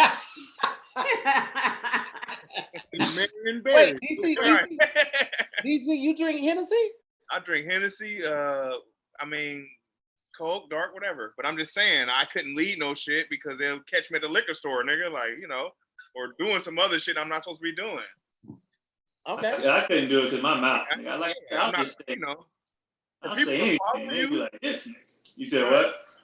For people to follow you, you got to really lead by. You got to be on point all the time. Right. Like, all the time. And I don't want to. Sometimes I just want to be whatever. And you got to be on point all the time to like don't nobody want to do that shit. I mean, some people do. I don't. Too much. Like, it's can be focused all the time. I was a terrible student. Right. I did too much in my past to where I can lead some shit right now. Like you in hell. You know what I'm saying? Yeah, they gonna dig some shit up and be like, this nigga is trying to tell y'all to do the right thing. But hold on though, because I do feel like there is a certain level of responsibility that you hold as a personality or a public figure. Like I feel like you do have a certain level of responsibility to try to like lead the people in the right direction or try to teach in the right direction. But I also understand that there's only so much that I can do. Like my demographic is probably like 18 to 35 year olds. That's the majority of them. And then the rest of it is like, 35 to 45 and 45 to maybe 50 is like the last 20% between that demographic. But the majority of it is 18 to 35, man. Like they're not gonna really like, not to give them the benefit of the doubt, they'll listen to me, but I don't know how much change I can affect. So, I will definitely speak on it. I will always speak on it. I'm not gonna like not use my platform to speak on what's wrong, what's messed up, and all of that, but I mean, all of it comes with a grain of salt, like all of it. That's all you can do to hear that. All you can do is make your voice heard with the platform that you have. That's all you can do. And anybody asking you to lead the march and whatever, then that might be more than you're willing to do. Okay. But just say, listen, guys, fucked up shit's happening. Okay, this is how I feel about it. There you go. Make a sandwich. Right. Right. And Give keep you my it pushing. opinion. My opinion don't mean more than yours. I'm just giving Right. mine. That's it. Right. That's how I feel about it. Now I do definitely though, especially with my money, I buy black. I try like those things. I definitely would try to do. Like I ain't gonna be we gotta do this, but when it comes to like action stuff and spending money where we're supposed to and things and trying to help other people out, and so I definitely am all about that. Yeah, people say it's a blackout, we not buying stuff. I'm like, we not buying shit. Right. Yeah, I feel you on that. All right, let's switch it up real quick. Candice, when was the last time you did receive a dick pic? Oh, maybe about a month ago. Okay. Yeah, but I don't know what an average a woman receives dick pics. I don't know like what the average is, so I don't know if I'm below the average or if I'm above the curve. I don't know, but I feel like I don't get them as much as I should. But I don't want them. You gotta put that energy. You gotta put that energy out like you want dick pics. Nia, when was the last time you got a dick pic? You don't want them. Been years. It's been years. I'm okay with that because dick pics to me aren't pretty. People don't use filters. People don't crop. People don't have the good lighting, and it's like, how do you make a dick pic pretty? Like, if you're going to send it, I feel like you should send something that you might want to receive. Like, how would you like to receive this? Wouldn't you want to receive it like in some good lighting, looking pretty? Okay, then that's how you should send a dick pic to me. So it's like, do better with your dick pics. And then okay. She wants some artistry. PSA. You have time. You're not going anywhere. We're in a pandemic. Do better. Be better. DC, since you turned your hat around, when's the last time you sent the dick pic? Man, you know what's funny, bro? Yesterday. That's what that means. You know what's funny, bro? Is for that reason how they describing that shit. I just be like, you know what, I'm good. If you see my stuff, then we have to do something. Yeah. I'm like that. I'm like that. Listen, we are. There's this comic who shall remain unnamed. We were on a trip, and he was telling us a story about how he sent a dick pic of a dick that he got off the internet to this chick. Meeting up. They ended up meeting up, and he showed the dick, and she was like, "That's not what you sent me." I'll be trusting me tricky. She got catfished by a dick. Somebody else's dick. She got dick fished. Yeah. And this is a true story. Honest to God, right here, the guy, bro. I laughed so hard in that car, and I was like, "So what she do?" He's like, "She asked me to leave." That's funny. Damn, bro. Damn, that's what a shame. What a shame. I don't know why he thought that he would like if you're trying to impress her and you send something like that and she hits you with that, all right, well, come on, pull up, let me see that thing. You like, fuck, nah, I got. You gotta hit it with this right here. He could have got creative and like printed it out and taped it to himself and been like, well, here you go. But he probably wasn't thinking that far ahead. So what? You say print it out and tape it to himself? Nigga, go to bed. Go to bed. Go to bed and shut up. Shut up and go to bed. I don't know. I mean, what's the end game with that though? You know she's gonna see your dick and you know that you can't live up to the expectations. Why would you open with that if you can't close the deal? She gonna see immediately. You set yourself up to get your feelings hurt. If he has no intentions of doing anything with her, he probably would send that. But even so, what is the point of that? What is the point of that? Damn, catfish. I think that's catfish. He said that he had met her online, so I guess maybe he thought that he was never gonna meet her for real. Like he didn't think that he stood a chance. So he went too far. He was supposed to cut it off, but he kept going. He kept responding to text, nigga.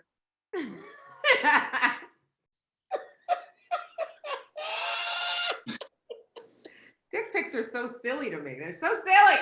Why they silly, Candace?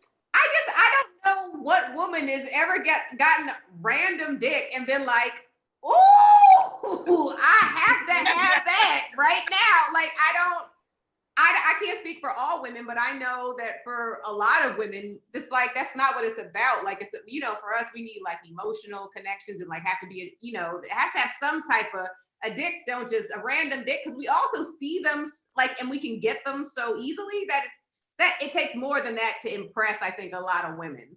Yeah. Well, what every guy has a dick. What else you got? So what he gotta send a picture of his bank account, like, and it can't hurt. Look, Bank account. Poem, right? Like, maybe if you send a poem with the dick pic, then like, oh, okay, roses are red, violets are blue. Here's my dick I want to show to you. Yeah. Oh my God. A little dick haiku. I'm not mad at that. Oh my gosh. There you go. So wait. I'm sorry, Candace and Nia, y'all have never sent nudes, because that's what it sounds like right now. Y'all sound like y'all have never sent nudes, and y'all ain't never sent nothing to no guy to get him aroused and get him excited about when y'all finna link with him. I have never sent nudes. Whoa. Everybody stop. Everybody stop. Candace, what? No, I've never sent nudes. I think I took a one titty pic one time. Just one titty though. And I sent that to somebody, but I wasn't even really dating him. We were just flirting, but that's it. One time, I think what it is that I got traumatized because I was dating a guy one time years ago and I was trying to be sexy and I sent him like a cleavage shot and his response back to me was stop. What? I'm not kidding. He said stop. Yeah. Does he like men? I think so, absolutely, yes. Okay, cool. Oh, you can't count. You can't. No, count I know, but still, it's still. Candace, was it a stop? Like keep going? No, it was like a stop. You're making me uncomfortable. Oh, ain't no stop this to keep going, baby. Whoa. Wait. Was it? No. Some dudes. Wait. Candace, was it cleavage like the shirt pulled down and you shot a picture of the tits like that, or was it cleavage in a bra? Or was it it was like it was a naughty one because I was fully cleothed, but I was like pulling the shirt down, and I think I was like at my day job or some shit. I was it's not even clean. No, but it was good. Victoria's Secret. Because if you okay. But are you still gonna say no to that? No. No. Because in my heyday, if you're smooth with it, you'd be like, no, baby, stop, don't do that to me. That means give me more. Of course. No, he literally was like, stop, you're making me uncomfortable. I don't like that. That's weird. It's gay. After he said that to you, did he ask to see a penis picture that you got? Like, cause he's clearly Yeah, no, I agree. I dated that guy for a while after, but to this day, I'm like, yeah, he's in the closet for sure. Do women know? Do y'all like? Because when you hear stories of guys being down low and married, do you think they know? Do you think they know that? Absolutely. They're just in denial, or what? Denial. I don't think any woman who's paying attention, because we have our intuition. Everybody has intuition, but women's intuition is for sure stronger, or we just pay attention to it more. And like, we know. So there's little red things either you're ignoring or you saw them and you suppress them because you don't want to face it. But I think every woman, if you've been in a relationship long enough, especially ones that are married, for sure, I think they know. They just don't want to admit it. All right. It's so crazy how different we are, because I don't think a guy has ever got a nude from a chick. Well, I mean, aside from the guy that and was like, oh, she out here wilding out. Why would she send me that? Guys be like, yeah, nigga. Like that's just what we've always done. You saying all of them? Like every picture you do that? Yeah. I didn't got a few. I'm like, so every picture. But are you still gonna say no to that? No. Okay. Like, But are you still gonna say no to that? No. Okay. But are you still gonna say no to that? No. Okay. Keon, you got a few that did what? And that has made me almost send the text back that Candace got. I was like, this is not what I asked for at all. This is unacceptable. Yeah, because what I thought you looked like with your clothes on, that's not how it looks like now. And that is a different now. That being said, I still was like, but it's a titty. You know, it's still a titty. I would like crop it out with just the titty part. Like, this is a nice titty. I don't need to see the rest of that shit. But this titty, great A. Titanic in the comments just said, is it possible for a female to be down low? No. No. Because there's no need. Like another woman is completely acceptable. Yeah. No, it's true. It's a double standard, but it is, yeah, no, it's not frowned upon or it's challenged. Mm-hmm. Guess you ain't really mad about it till a nigga till a kid at Waffle House take your bitch from you. Guess that's the only time you get upset. Till Roberta roll up in her goddamn 18-wheeler and take your bitch. Other than that, it's fine. It happens. It definitely happens. It definitely happens. Yeah. And that's cool. Definitely happens to her. She wasn't the one for you, baby. Keon, tell me the worst date that you've been on. This is gonna sound ridiculous, but I didn't go on dates, bro. What? No. I tell people this all the time. I think people think I'm bullshitting. When I was single, it was strictly, you can laugh and we can have sex. That's it. I got dick and jokes. That's it. There's no hanging out. There's no dates. There's no, my wife was the first person I actually like hung out with like that. And that's why we're married. Everybody else, I was like, no, I'm not ready for that. I'm in these streets. I don't want, I've had girls text me like, you think you're going anywhere? Absolutely not. No. You still want to have fun? We can do that. If not, I'm not the dude for you. I was very honest. I never game chicks. I never lied, but I was very honest. Was like, this relationship shit, this getting to know you, that's not for me. If you want to smash, we can do that. And I just played the numbers. But dates, never, I didn't do it. That's crazy as hell. DC. Worst date? I ain't really had too many bad dates. I had like uncomfortable dates. Like this one girl wore like a prom dress to Applebee's, and I was like, hey. I was like, this is way too much. Oh no! I was like, this is way too much. I had to tell her. I didn't want to be like, hey, come on, like you're doing a lot. I was like, you look pretty, but I was like, this is way too fucking much Applebee's. Did she have the shoulders on that thing? Yeah, what's the prom dress looked like? It was just too much, bro. What prom dress we talking about?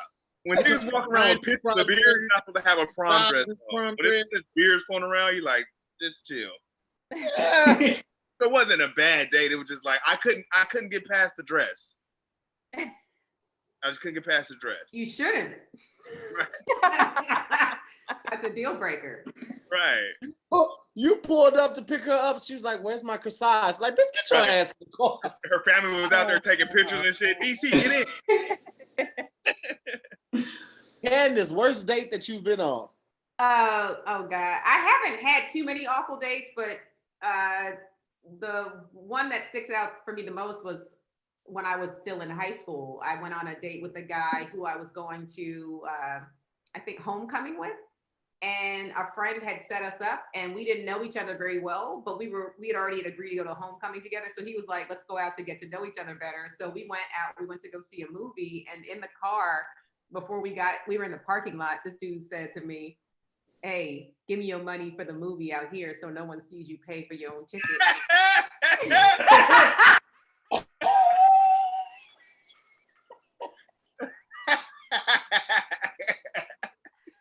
The way it gets better, after the movie, we go through a Burger King drive-through, and he said, oh, he ordered his food through the drive-through and then pulled off without even asking me if I wanted anything, didn't ask me.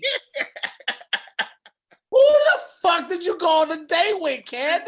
And then what's making it even worse is that it was too close to homecoming. So now either I had to go to homecoming with this dude or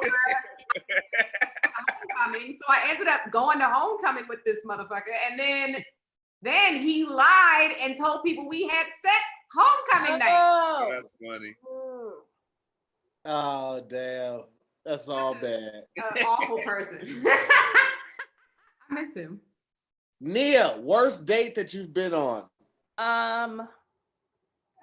Like Keon, I don't date. Like I don't date.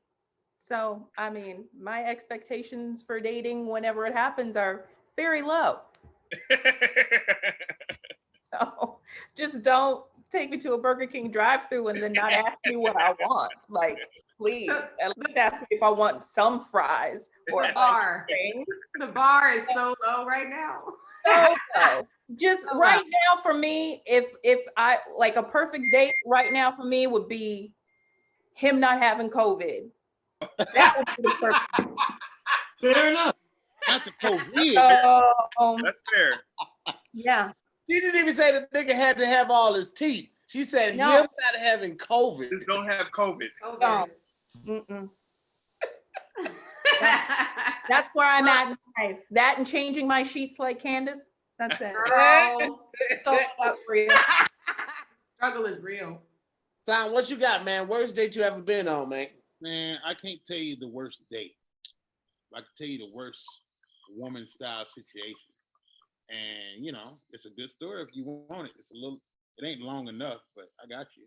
Come on, man. Let me hear it one time. When I first moved to Atlanta, and I accidentally started talking to this white girl. And if you know me, that ain't the kind of thing I'm into. You know what I'm saying? Like I don't fiddle faddle with no white women. But, you know, like I was 19 and she was very nice to me. So one time, you know what I'm saying, like she was her house was being built.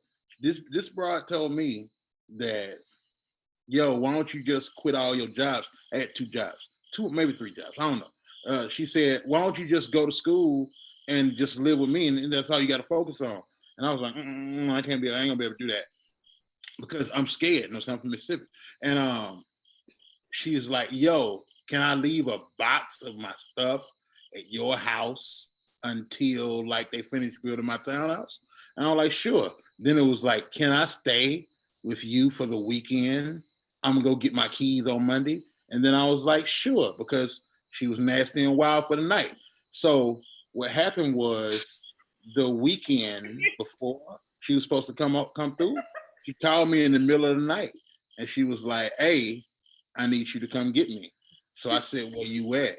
And she said, I'm in the West End. And I said, ma'am, what are you doing in the West End? And I don't know if y'all niggas be in Atlanta, but you ain't supposed to be in the West End unless you're in college. So I'm like, what you doing in the West End? She's like, look, I'll explain everything later. Please come get me.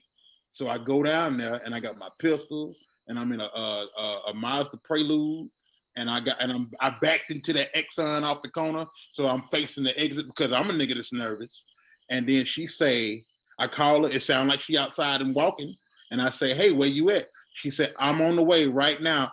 Please don't leave me. Please don't leave me. And I'm like, okay, no problem. And then I cut the car on because if this go bad, I'm gonna leave her. And and then I called back, she don't answer. I called back, she don't answer. And I called back, and then this extra Atlanta nigga answered the phone. And he said, what's up? What happening? And I said, hey, bro, where Alicia at? He said, oh, the white girl? Oh, she kidnapped shawty. And I said, oh, okay. And then I drove home and I never heard from her ever again. I like the crickets in the background. Yeah, was that someone turned that on or is that? I'm outside on my porch. You see me? He was going the whole time. He was telling the stories and the crickets was like, nigga, shut up. This is how you get indicted. And then nigga just finished the story. I was saying, like, you know what I'm saying? Homeboy said, I said, oh, she kidnapped shawty. And I said, okay. And I took the long way home. I took the longest way home possible to make sure I wasn't being followed. And I guess that was that. Who the fuck says, yeah, she kidnapped shawty and then don't hit you with the ransom right after that? Because I'm obviously not the person, sir. I'm obviously not the person. I'm obviously not Ransom Man. Does anyone else have questions? I have questions. Candace, I have so many fucking questions. But listen, I don't want him to say anything that can make us accessories on the show. Yeah. That's why I ain't got no information. You can't be an accessory. I ain't got no information. I'm gonna hit this nigga offline and be like, nigga, so what happened next? But not on here. I'm not gonna be an accessory to that goddamn. Nope. Nope. That ain't gonna be your boy right there. Nah. I'm saying, look, you gotta say it. Who been working out? I can't say it Atlanta enough. You know what I'm saying? Because these Atlanta niggas talk, you know what I'm saying, they cut off the midway to it's like they say the word at the beginning, they cut out the middle, and they say the last consonant. So like, oh, she kidnapped shawty. And I'm like, okay. Yo, Fran just text me. So what did you do with her box of stuff? Oh yeah. Man, it wasn't nothing real. It wasn't nothing with her name on it. It was like, you know, knickknacks and clothes. And after it sat in the top of my closet for a few years, no bullshit. And then it got lost in a move. It ain't in my house now. Wait. You never hit her phone back up to just check and see if she was gonna answer that bitch right there? Nothing? Okay, cool. That's what's But up. you kept the evidence. You kept the kidnapped girl's clothes in your closet. What Sir. clothes? Sir. Knickknacks and stuff. Sir, there. Snacks. Sir. Look, ma'am. I got on the phone with my grandmama and I made sure I had somebody to talk to.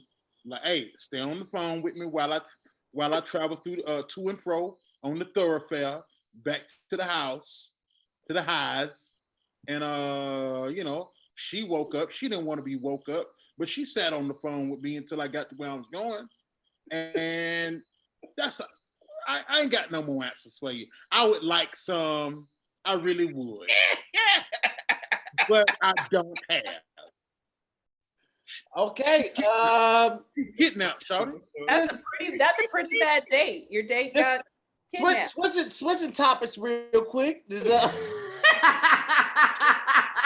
I've just been looking at Keon's face this whole time. Yo, first of all, let me say, Keon kept his shirt on the entire time, man. That's never, ever fucking happened before on Zoom with the homies, bro. Like, making history, dog. That's why we didn't hit 2,000 viewers tonight, because you kept your goddamn shirt on. You selfish bastard. That's what it is, man. You know, they didn't hit the Cash App this time. Okay, I may take off my shirt, but it's for slutty reasons, and I need to be paid for my shirt. It be like that sometimes, Keon. Sometimes, some weeks, I like an entire week, I'll make like $120, and I just be like, well, you know what? People have tough weeks, man. I get it. You know what I'm saying?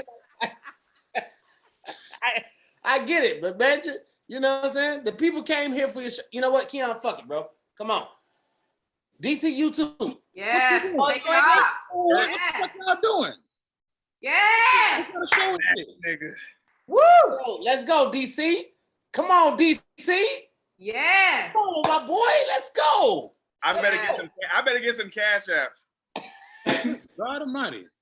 For this shit. Alone. Come on, son. Let's go, son. It's your birthday, baby. Yeah. I want you to Shirt off flick with the the fur. fur on. Come on. Shirt off with the fur on. Let the niggas know. And look, My numbers better go up. Why ain't calling 911? I think the numbers are going down. Are they going down? Nobody They're gonna be going down. Nobody shame us, Candace. I don't do that. Candace, Stop. does this All make you feel bodies are uncomfortable? Not at all. Not at all. I didn't know your areolas was that big. You got some extra large areolas, my nigga. But keep it going. Keep it going. That's pepperoni right there. There you go, man. Okay, my boy. Let's go. Free the nip. Free the nip. Free the nip. Free the nip. Let's go. Okay. Show the Ladies, tattoos. jealous? Show a little I tattoo feel out there. overdressed now. I feel very overdressed. Yeah. Like I can give you a shoulder. Well, this Oh, is yeah. well, this is Yeah. Yeah, let's give him some clavicle. I got There we go.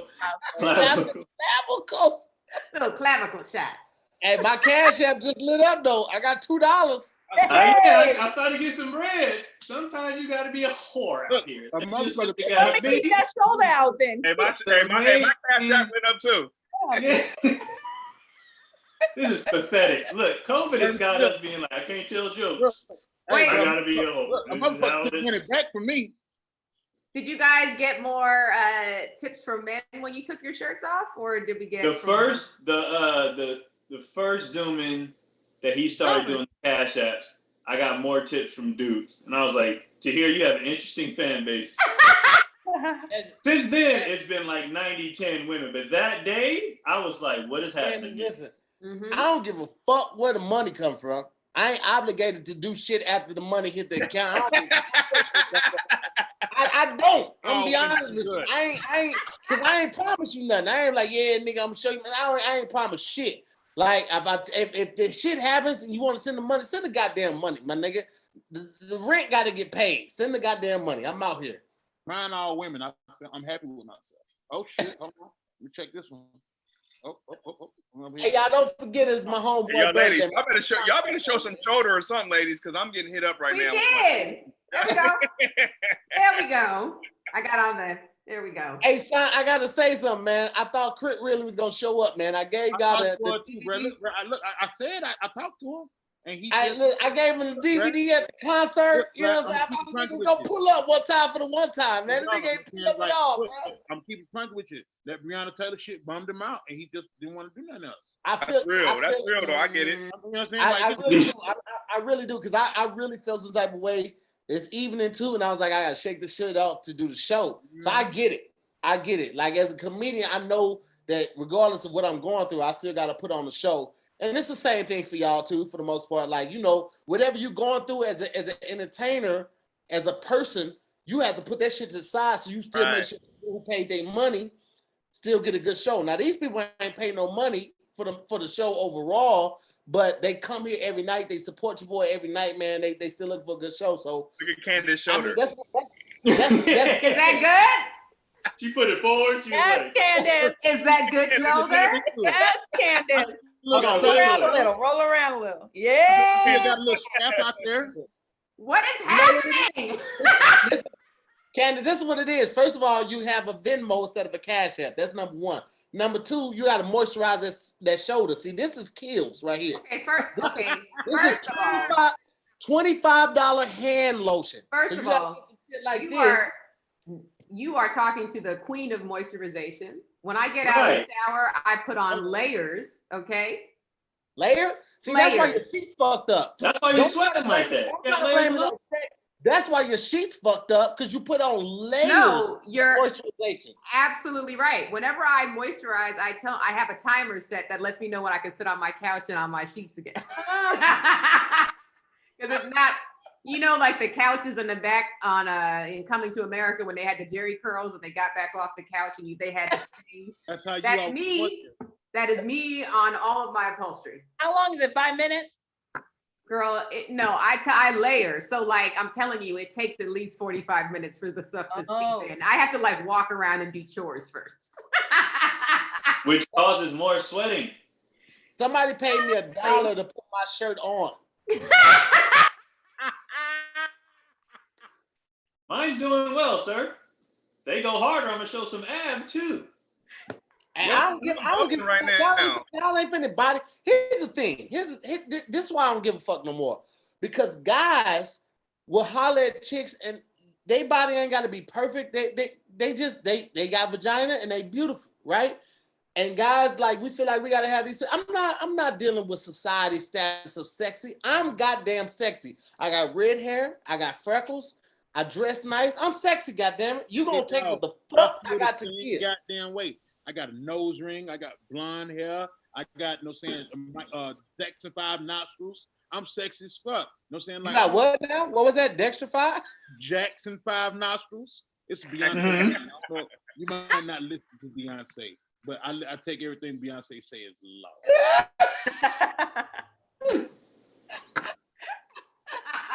Like her Negro knows. Hey,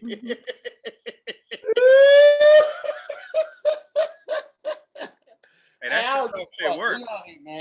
We out here, man. Y'all gonna take these regular ass bodies. Everybody ain't got a six pack. I don't give a fuck. Niggas like seconds out here. Me, SANT, DC. DC, you put your shirt back on. You fraudulent ass. No, my nipples got cold, bro. My nipples got cold, and I was this nigga right here. And then I took my shirt off, and somebody gave me $2. That $2, I was like, you know what? I'm worth more than $2.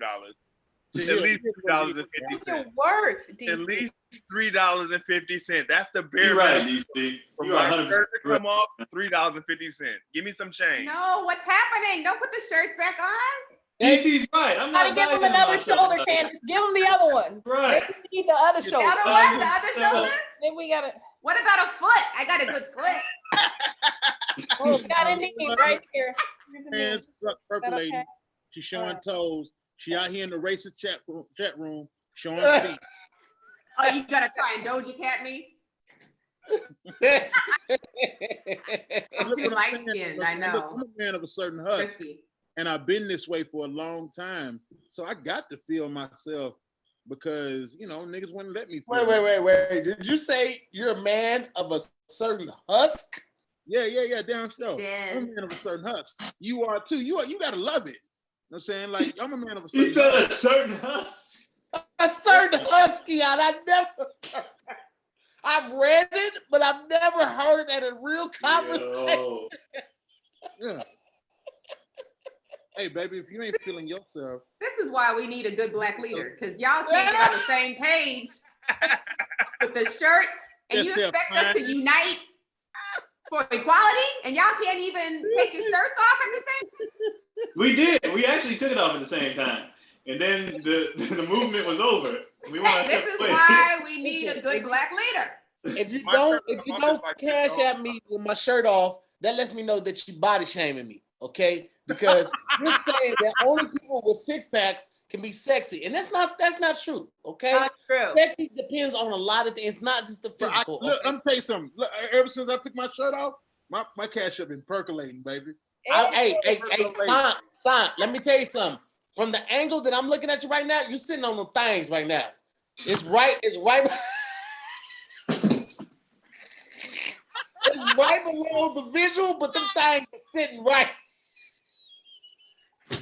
Bro, I'm getting $1, $2, $10, $20. I ain't got $20. Look, bro, I ain't even jiving. I ain't finna jive with you. I done got 5, 8. Them motherfuckers sitting up. Them motherfuckers got perfect attendance. 23, 10, 33, 30. I ain't got $36 ever since I took my shirt off. They telling me to lower my camera. I'm like, nah. $36. You know I'm doing my $36. We going to Sizzler. We go. That's you. Let me tell you something though. If I lose 30 pounds, bro, if I lose 30 pounds, I'm getting all of this shit tatted. I got tats all over. You ain't never lied, bro. All of this shit go this my youngest boy shit. This is my oldest boy shit. I'm putting my daughter shit in the middle. My daughter named Phoenix. So I'm gonna go and make a goddamn whole chest piece out of this shit. So you gonna get the Rihanna tattoo. You gonna get the Rihanna tattoo all on your cash app. Excuse me. Pardon me, I'm busy. Hold on, just a second. Y'all got any tattoos y'all regret? No, I want more tattoos. Yes, I got tattoos on my lower back. You don't think I regret that? You don't got no teddy bear. You don't got no teddy bear on your arm, nigga, with a basketball on his stomach. Nigga, you was EA all in the game, huh? DC, you got a teddy bear. I got a tramp stamp, dog. Wait, what is the tramp stamp of Tahir? Cash up percolating. We need a shot. No. We need a lower back cam. I was about to just show that shit. If I get $20 in the next 1 minute, I'll show by the tramp stamp. Let's see the tramp stamp. Come on. I'm gonna tattoo my hand. I got this shit. Show it. I want the anchor. I want to get an anchor somewhere, but Me and my old lady got the anchor, to keep myself from floating away. That's what she do for me. That's okay then. I don't like that motherfucker, but that's her shout out. I see Nia unbutton a little bit. Okay, get that money. No, wait a minute. Get it, Nia. Get it, Nia. CashApp. Yes. I need one of my children. So I got two guns on my lower back. Candace. like they supposed to be in the back here. Wait. How old were you when you did that, Tahir? Look, tell on Tahir, they supposed to be this? Yeah, it's supposed to be like.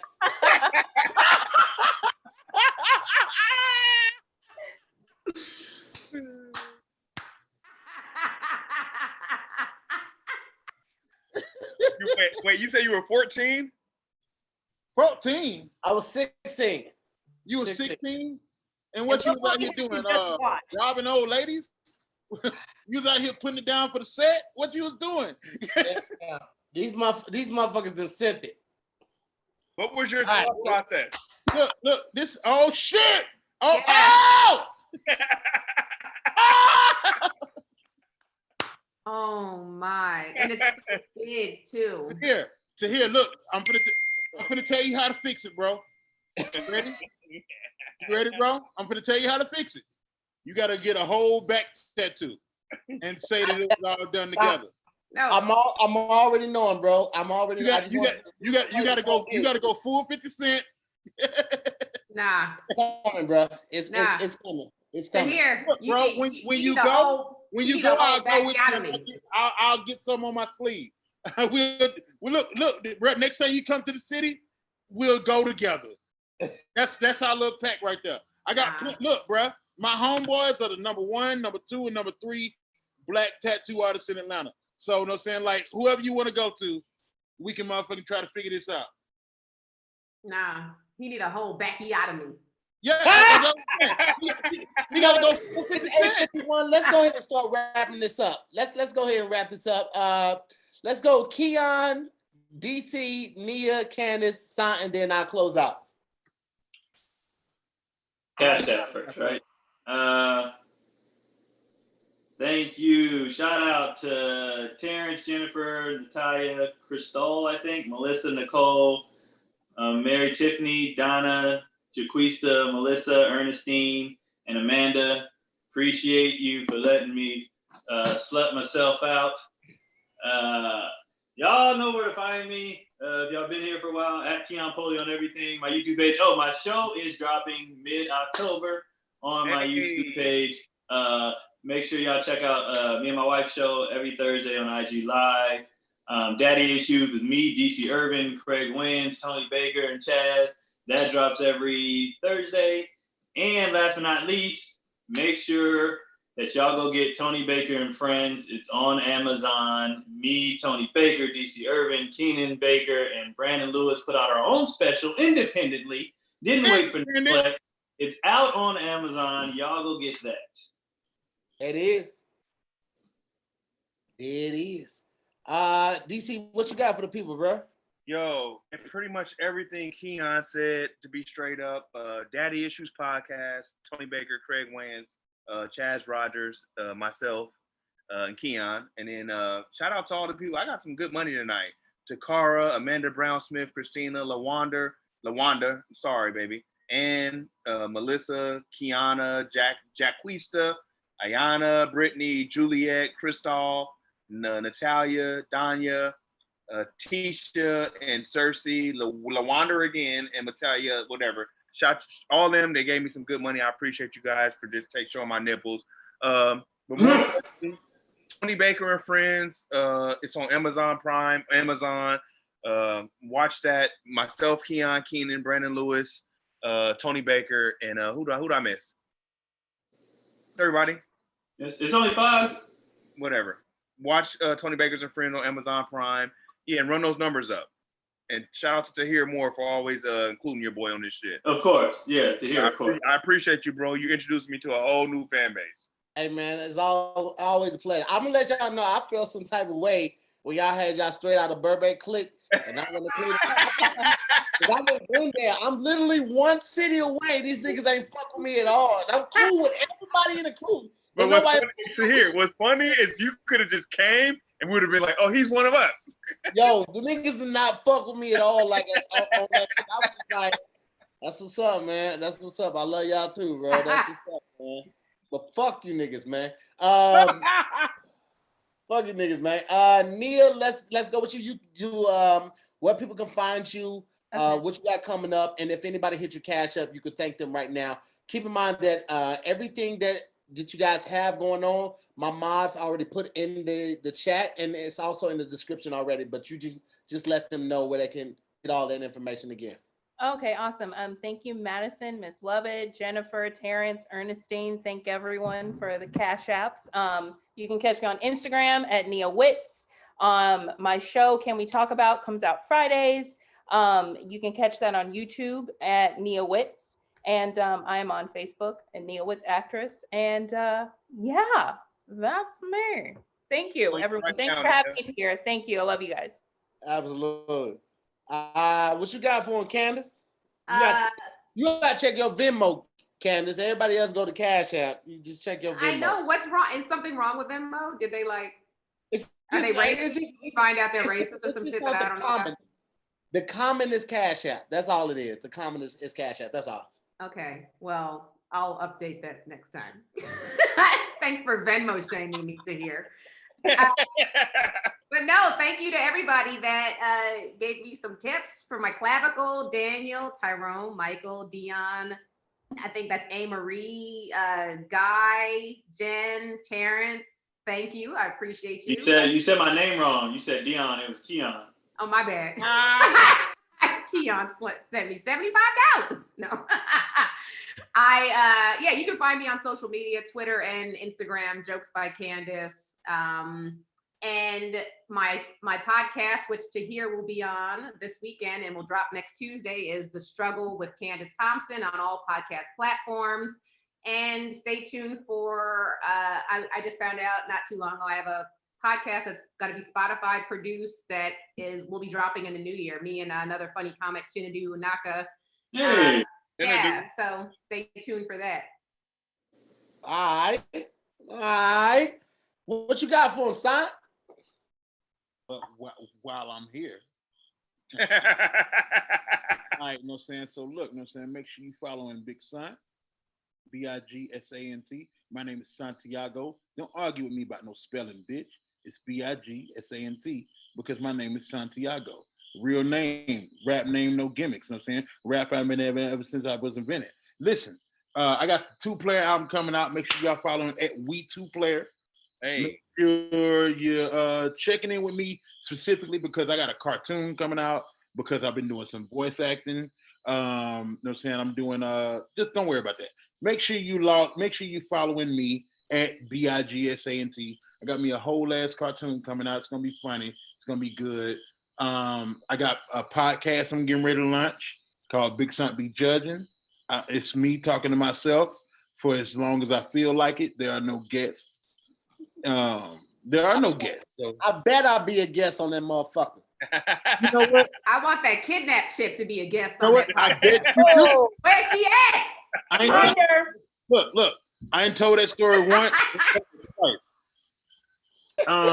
You know, shout out to everybody, you know what I'm saying, that like a little caramel skin, a caramel thick man of a certain husk skin that sent me a cash app. I really appreciate that. I'm gonna do something strange with it, like buy more champagne or buy more Johnny Walker Black or make sandwiches for the homeless because that's something I do too. You know what I'm saying? Like me and my homegirl get together and we be like, hey man, what you doing? You got $30? I got $30.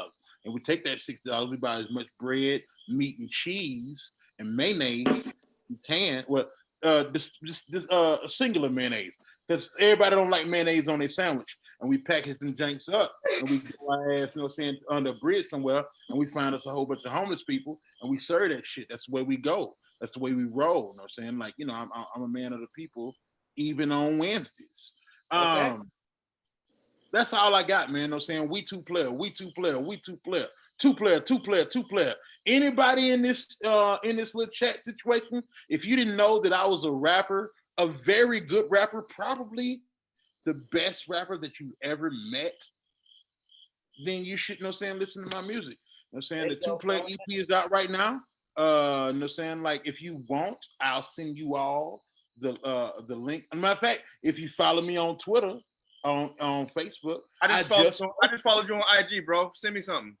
I just motherfucking posted shit and I'll send it to you. So if you follow me, Big Son Airwell, I'll send it to you personally because it's my duty to make sure that you got good music and not none of this old fuck shit that's out here. Not none of this old funny old shit that you can't relate to, because we all people of a certain age, and I like to make adult rap music, and I'm not wavering, because just last month I got a brand new verse from a 50-year-old rapper, so I'm never stopping. Fuck y'all. Who the fuck? You know what? We'll talk about that offline. Jay-Z, nigga. Jay-Z just put a brand new verse out. He's 50 years old. Okay. All right. Praise God. Praise God. I don't have to stop now. You absolutely right. You're absolutely right. Praise God. Shout out to Spice Adams. He can kiss my ass too. He asked me. Yo, hold on. Yo, I got an interlude from Spice Adams for the goddamn album, and it's amazing. Spice asked me he asked me if I have a tattoo of a skeleton's hands on my shoulders. Kiss my ass, Spice. Okay. Wings. Clearly, they're wings. That's clearly. I thought it was a tree of some kind. You know what? Thank everybody. Thank everybody for pulling up for another episode of Zooming with the Homies. I want to give a big shout out to my mods, some more mods. They in the building doing an amazing job per usual. I want to give a shout out to the Rewatch gang because they pull up after the fact and watch the whole show. Shout out to all my guests as well. I appreciate all of you guys. DCErvin, KEON, Candace Thompson, Nia, and Big Sant, of course. And happy birthday to my homie Sant again.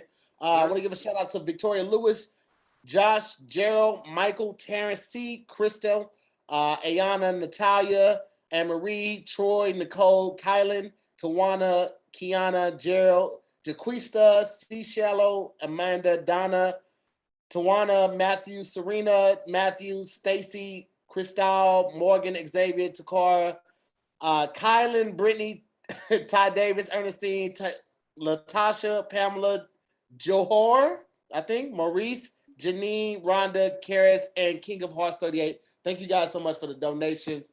It sounded like a lot, but sometimes people donate like $1, $2. I take all of it and I appreciate all of it, man. Definitely, before we get out of here, definitely want to wish my homie Big Sant a merry birthday, man. Happy birthday, bro. Happy birthday. Definitely appreciate you for pulling up one time. It's still number love for Big Crit, man. Sometimes you can't pull up, man, but I'm gonna hold faith. I mean, look, all you gotta do is keep inviting me. Look, I'll be the person that you call when somebody drop out. And I got you. I'll call cuz.